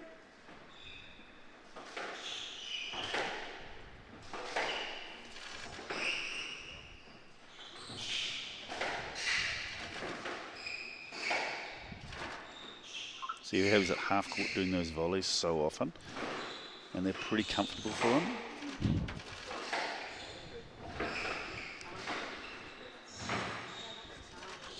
Did he pick it up? Oh. A little bit of a thumbs up from Chris, whereas Evans frustrated, racket dropped, and here he comes looking for an explanation. Ball's gone up to winner. Oh, ball's gone. I've just got 6 balls back that were gone. To winner.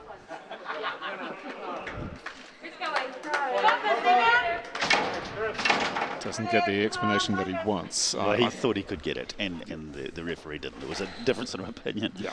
But well, that's a good way of describing it. Difference of opinion between the referee and the player. And that's certainly going to happen quite a lot. Well, the player's always going to be positive about their ability to get to the ball, but that one jammed up against the wall, and nice advantage, that 4-point advantage again. But the key part of that is it's only 2 points away from the game. So there's an example. Even that shot was never on that he played from up high in the back end there, but it was a result of the pressure that's been put on him in the last 4 points. Well, we were at 5-all, but it has really slipped away. And there we go. We are going to 4 with a relatively decisive victory on the scoreboard. I'm not sure if it was decisive all the way. What do you think, Stu? Well, he got away, didn't he, at the beginning of the set. You know, once again, it's a little bit like the women's game. Chris doesn't deserve to be down. He lost 2, 12-10. And so him winning a game sort of shows that the game, you know, has been, it's looking pretty close. Once again, it's similar to the women's, as I wonder whether Chris believes he can do this. Yes. Firstly, and secondly, whether he's physically can handle it, because you know, we mentioned before, physically he's not going to be as strong as Evan. All right, we'll be back with game number 4 of this, the Oliver Sport NZ Classic Final. What number is it?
I'm just renovating my outhouse.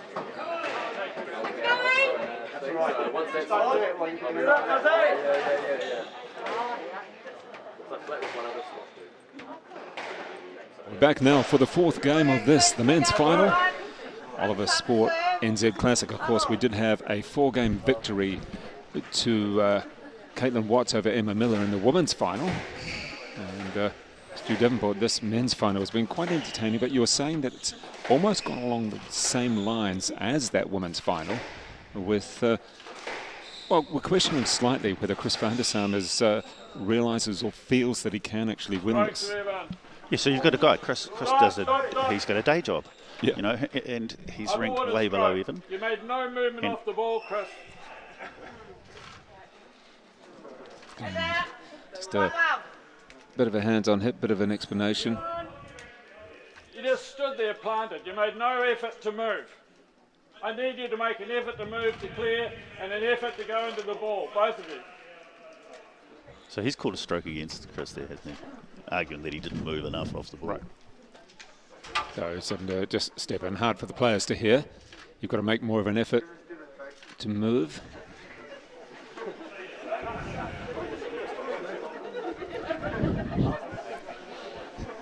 The crowd enjoying it with their own little comments as well. Someone in the crowd saying, "Give us a demonstration." I don't know whether we want to see that from Buck, the referee. It's quite a long explanation. No player overly happy with it. And the players still chatting about it. Because there is a few spectators up the top. I would suggest they may have been hydrated.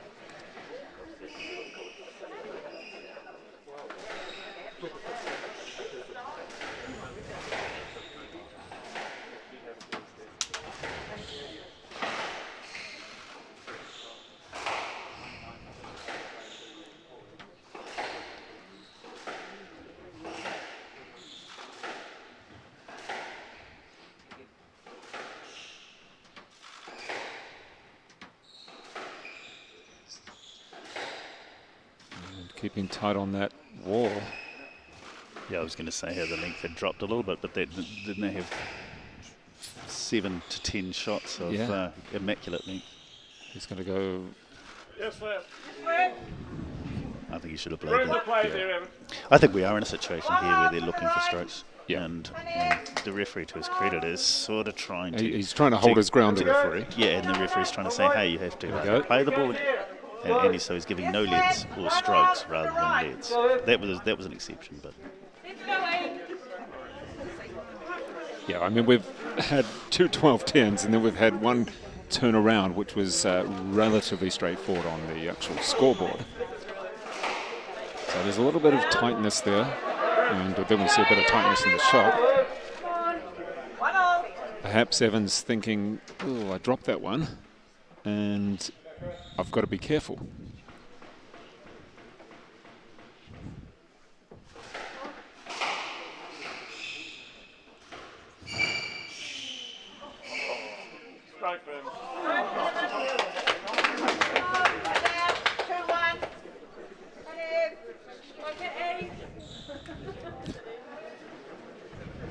So how was the physicalness when you were playing? I'm just trying to recall. Was there...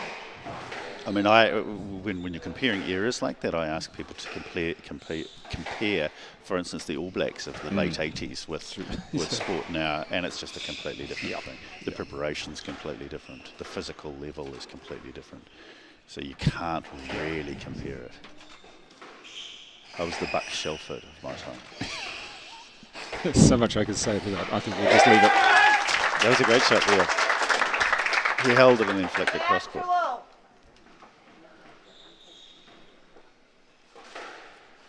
But would you suggest that it was more of a gentleman's game when you were playing? Oh, not at all. That's what I wanted to do. Who wants to be a gentleman? Was Buck Shelford a gentleman? Oh, I've met Buck many, many times. Off the field, perhaps. I really don't think the rugby players would claim that it was more of a gentleman's sport in those days. No, not then. Is there a pathway you need to take it? halfway right over here.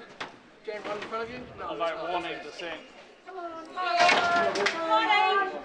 Interesting, the questions of the officials now are getting a little bit, I wouldn't say heated, but you can hear in the voice of the players a little bit more high-pitched. Yeah, I mean, it does beg the question, like, how do they get referees? And there we go. So there's a backcourt nick, and Evan's claiming that it's some sort of justice, isn't it? Yeah. I'm not a big person on justice of... No, that. Know that? No, that.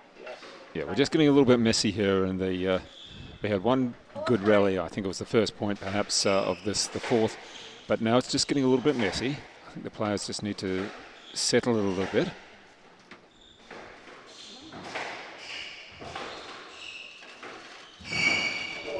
That's well stretched.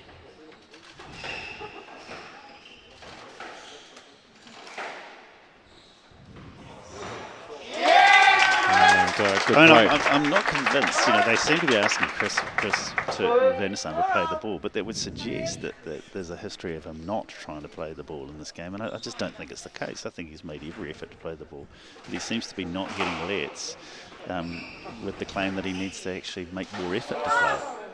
Ooh, that's a pretty vital tin. Yeah, it is. It's a nice height as well. Could do quite a lot with that. The shot was on, and once again, when the shot's on, you've got to go for it. If you don't get it, well, that happens sometimes.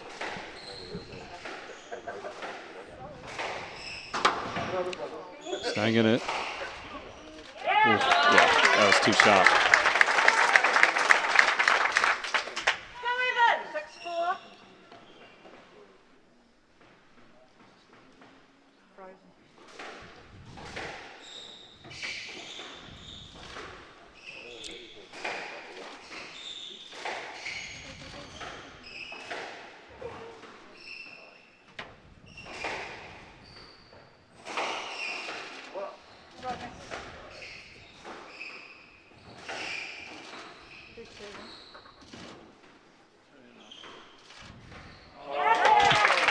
Too tight on the wall. You know, those straight, that's the argument for playing straight, is you bring the wall into play, and when they're tight on the wall like that, they're virtually impossible to get off.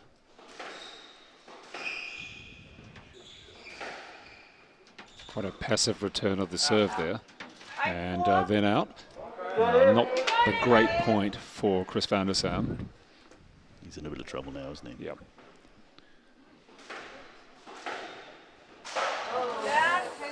Gee. When he hits the tin, he hits the tin. It's not it's not a little flick, it's a bash. And you know, that came from nowhere, didn't it? Yeah, yeah. You know, he's walking away with the set, and now he's created a window for Chris, and most importantly, Chris will be encouraged by that.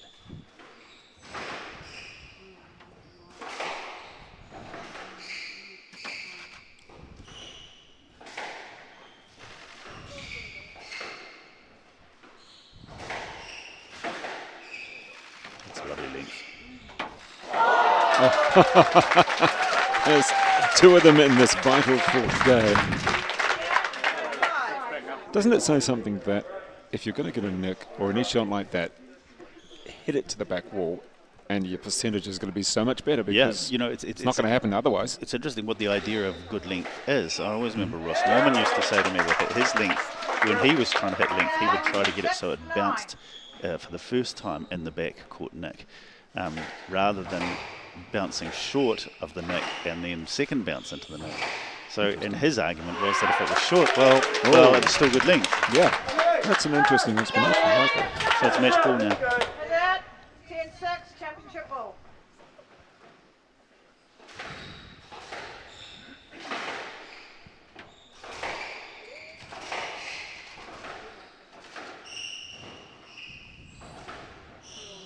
Strike first.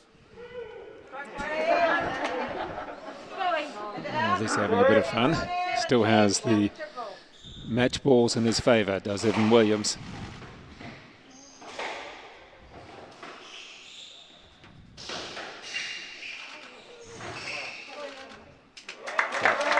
That's a couple saved.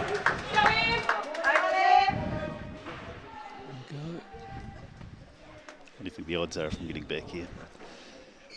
Yeah, I'm not liking them right now, actually. I'm looking at Evan Williams trying to close it out on one of the match balls here. Vandersam really hanging in. And there we go. That is the 4-game victory for the local player as such. Evan Williams, the New Zealand champion, winning the Oliver Sport NZ Classic. And Stu Davenport, how would you describe that last point for Evan Williams as he takes the title? I mean, he stayed pretty cool, and it was a great finishing shot. Look, I don't think anyone's too surprised by that result. But I think Chris played quite well. I really do.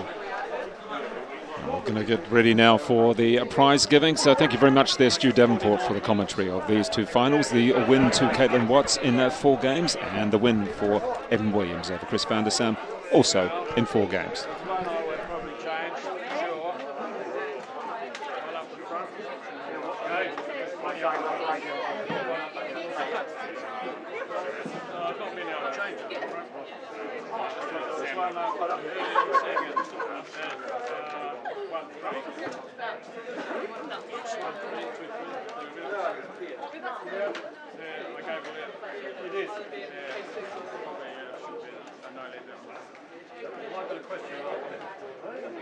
I think when it was time on the wall, the explanation I gave was that this competition, I thought he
should be able to hear now. So I'm getting the thumbs up. Okay, that's great.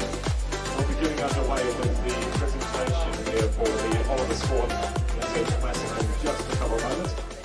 Thank you very much, Sam, for helping here using your height. It's good to hear, good to see. And we'll just get underway in a couple of moments' time. We will be doing a link up with Oliver Sport in just a moment too. So about 2 or 3 minutes away. and I'm sure some of you, particularly upstairs, have managed to get a beverage. Anybody else? Don't forget, I think they've got the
Ladies and gentlemen, it looks as though it's the Wellington and John Fletcher pressing a lot of different buttons. It looks as though we're ready now for the presentation of the Oliver Sport NZ Classic. And some of you may be able to see, or hopefully all of you may be able to see on our screens here, to my right, we have two people who did not manage to escape from Auckland, and Deborah and Leon from Oliver Sport. Give us a wave, guys, and a hello if we can hear you all right. And, all right, look at that. We can hear them there. If you don't hear them, I'll try and transcribe what they're saying as well. But we do have them there. Thank you very much for your sponsorship of this event of Oliver Sport. We do have one of your guest ambassadors, Stu Davenport, has been on the commentary. He said that he'd used Oliver products, Oliver rackets, all of his career, and said it's great to actually see you and Oliver Sport in New Zealand. So thank you very much for that. Let's have a round of applause for our sponsors, Oliver Sport.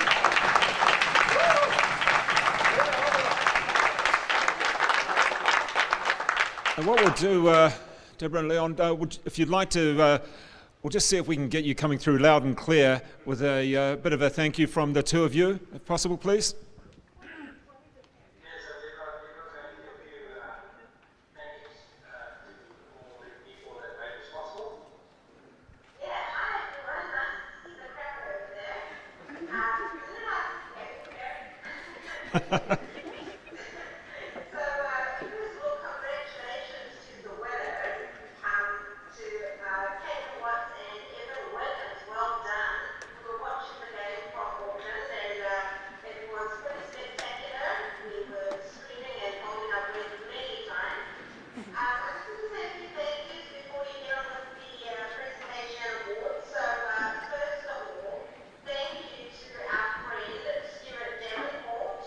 Who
Thank you very much to Oliver Sport there.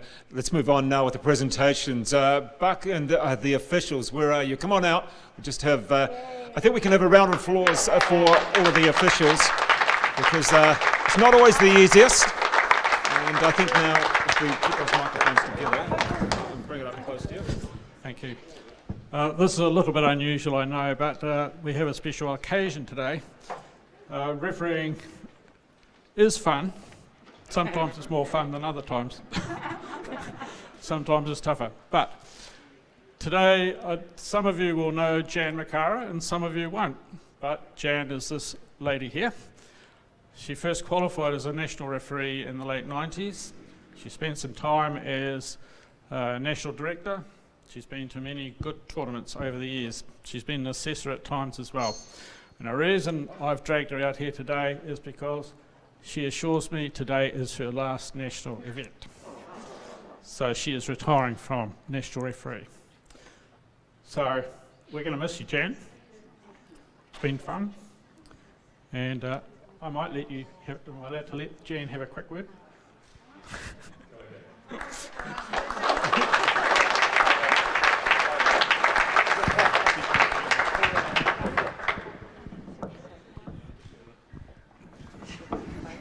Keep them together. Thank you, Chris. I kind of sprung that on them this weekend because I always had it in my mind that the Worlds in December would be my last tournament, but of course, as per a lot of tournaments, it was cancelled. So here I am, and I got called up at the last minute. So I'm very pleased it was an occasion that I could say thank you to everyone, all the ones that are here, but there's many other players too that I would thank. It's been a long career, but it's been a great one. I have not regretted any single minute of it, despite being taken to task by numerous players over the time. But I just love it, and I'm very sad that I'm having to give it up because it's given me a lot of pleasure. But I won't be lost to squash. I've got quite heavily involved with the Du Bois Centre since I moved up there from Invercargill in 2017. So I'll continue with squash, but it's just refereeing. It's time to close that book. So thanks, everyone.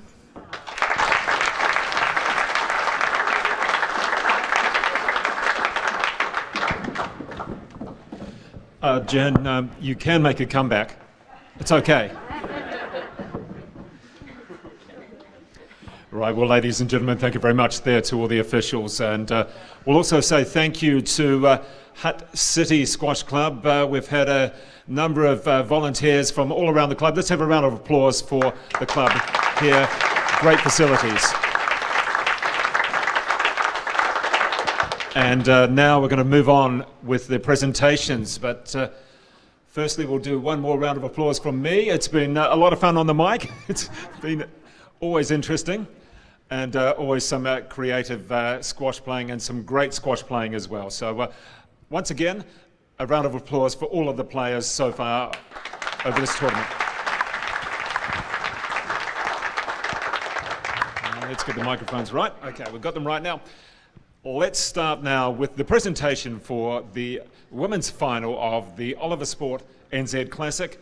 And the finalist, the beaten finalist, Emma Miller, please come on up.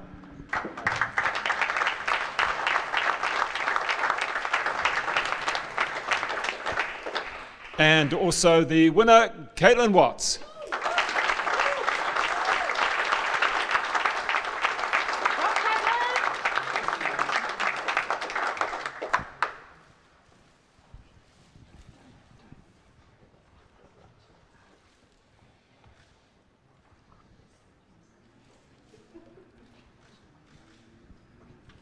And Caitlin, you know I've wanted to do this for a long time and actually get you on the microphone. And your voice, you could stay there if you want. Come on, you want to stay. You want to hear this. Because Caitlin has tried to avoid the microphone over the last couple of years. Your brother didn't. He was here on the commentary. But Caitlin, well done. And well done for winning this tournament. It was third time lucky, but you've got to be happy to get on the court and play a tournament and also play against Emma Miller again in the final. Yeah, I'm just grateful that all of us can be back here in front of a crowd as well. Like, I mean, we've been training for the last whole year, really. So it's just, yeah, I'm just happy to be back and then have a quality final with Emma. I mean, we have battles this whole year, I don't know, like 5th match. So yeah, always enjoy our matches. And we should just say one thing about the Watts family. You've managed to get your brother back on court for this one, Joseph. I think he's going to be feeling it for the next week or month, but he has got it back on court. Did he help you win this title? I mean, you can be honest. I mean, yeah, he did struggle. He was battling first game. It was hurting his hammies, but it was great having him here, and I always just love having his support and love playing in front of him. He was always who I looked up to when I was younger and coming through, so yeah, it's just pretty special having him here. All right, well, congratulations there to Caitlin Watts, our winner of the Oliver Sport NZ Classic Women's title. Thank you.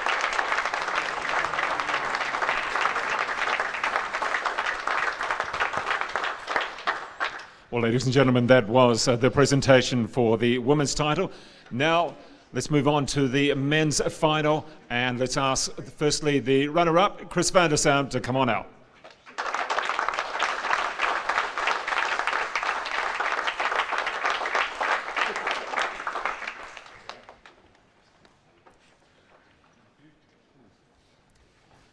And now for the winner, the club favourite, the club coach, Evan Williams.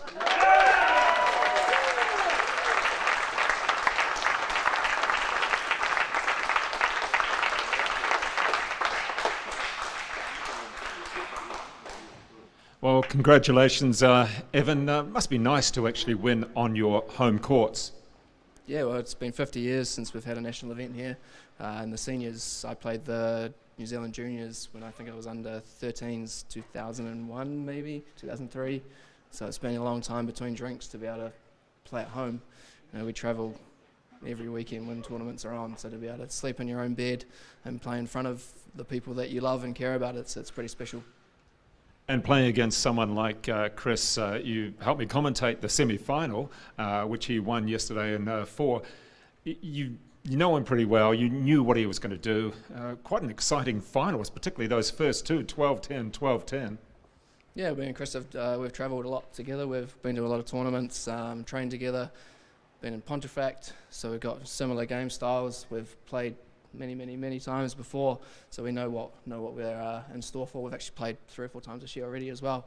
So yeah, every bloody time. You know, hopefully it keep happening. I mean, that's the thing. One more thing on your record, you haven't lost since I think it was Panmure last year or whatever year it was. A long time. You've been undefeated for a very long time, and I know you love having that record because it keeps you striving for more, doesn't it? Yeah, I mean, it's lucky we only get to play in New Zealand, so there's only New Zealand players to play against. So it's, I guess that means I can protect my record of being the best player in the country when Paul's not home, and that's probably the thing that I want to secure the most. I train ridiculously hard every day, and I have for many years. And you know, coaching now, as you said, I'm trying to pass that on to the players that I coach as well. That it takes a lot of dedication and discipline to be able to do this on a regular basis, and that's probably the thing that I'm the most proud of. You know, every day I'm getting up, I'm doing coaching lessons, sometimes 5:40 in the morning, and then training all day, and then you go and recover, and then you train again, and then you coach all night. You know, so those are the things that we just do to make sure that you can still be here.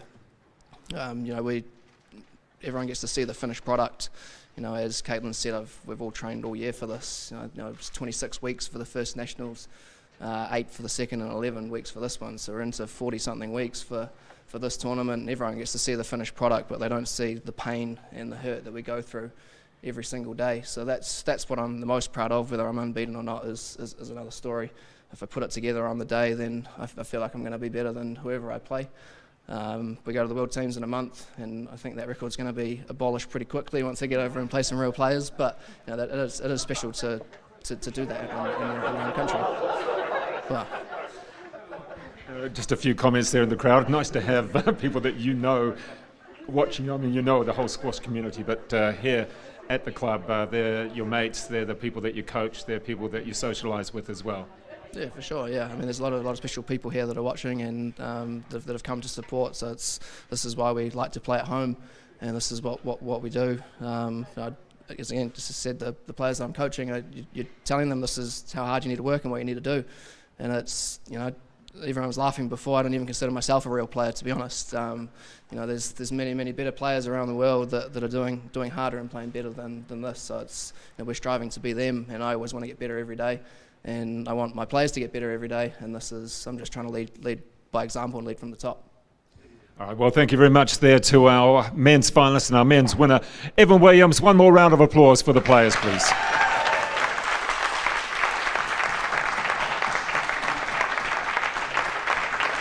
And just finally, our thanks to everybody who came along, spectators, players, everybody to NTech there, and presenting this tournament online, also to our sponsors, Oliver Sport, and to John Fletcher over here as well. We do have a few more certificates. Yeah, give a wave to Auckland. There you go, wave to Auckland, people. Yeah, I'll be back there tomorrow. So thank you very much to our sponsors. John, you have a few more certificates. Are you going to get me to do them here? Okay, I've got to read them out. All right, we've done the finals. If we have the third and fourth people, please, to come on up. That's Jenna Gregory and Wills Donley, the third place players, and the fourth place players, Glenn Templeton and Diana Galloway. Come on up if you're there. Yes, come on up. Come on, Jenna. We've got certificates for you. Wills, Diana. I think Glenn may have gone, but I'm not sure. Come on up, guys, over there.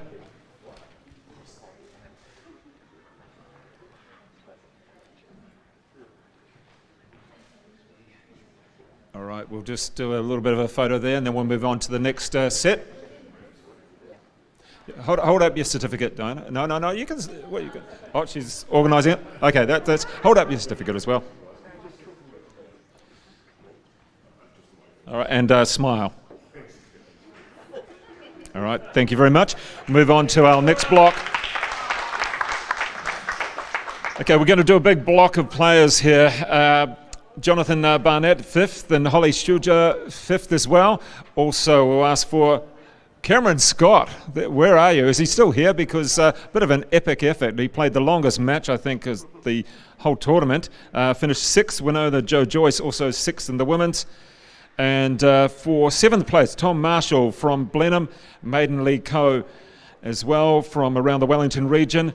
Connor Plumley and Hannah Grimmett were 8th from the Otaki Club, I think. And the plate winner, Luke Toff, and also Lily Ray, and the constellation winner, Oliver Dunbar and Mackenzie Tate. So all of those names, come on up, come on, round of applause. Let's see who we've got here. Well done, everybody.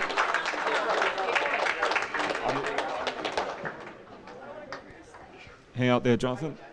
Coming up, guys. Yeah, you can just...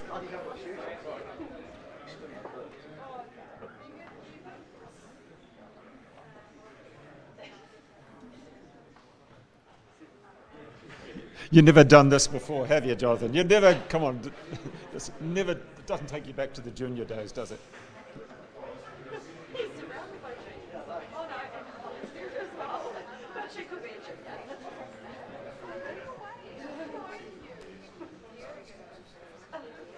All right, where are you going? Where's Tom going? Okay, you got him?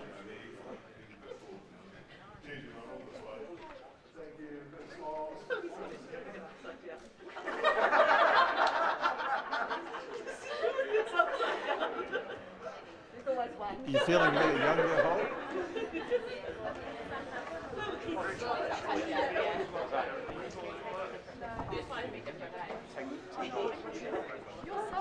All right, we're just going to get a quick word from John Fletcher. I think he's got someone else to be thanked. No, he doesn't want to say anything. Okay, well, so we do have actually a giveaway here. What have we got, John? Get Evan back out here. Evan, are you still around there somewhere? Evan Williams? Okay, so we just need Evan Williams to come on out. We need you to help with a giveaway, please, Evan. It's your club. Is he not too far away? Evan? We've lost him. Okay, well, we can take someone else here. Who else is doing our giveaway? Caitlin, come on out. We just need you for a giveaway. Come on. You love this sort of stuff.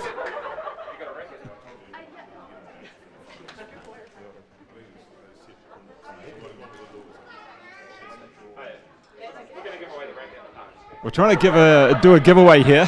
Come on. Whoever gets the ball, we've got an Oliver racket bag to give away. All right, thanks for staying on the line there, guys in Auckland. Almost done. Oh. Okay. I'm not sure. Don't hit it too hard. I'm not sure what she's doing there. Don't hit Emma. I think she's hitting a ball at the crowd.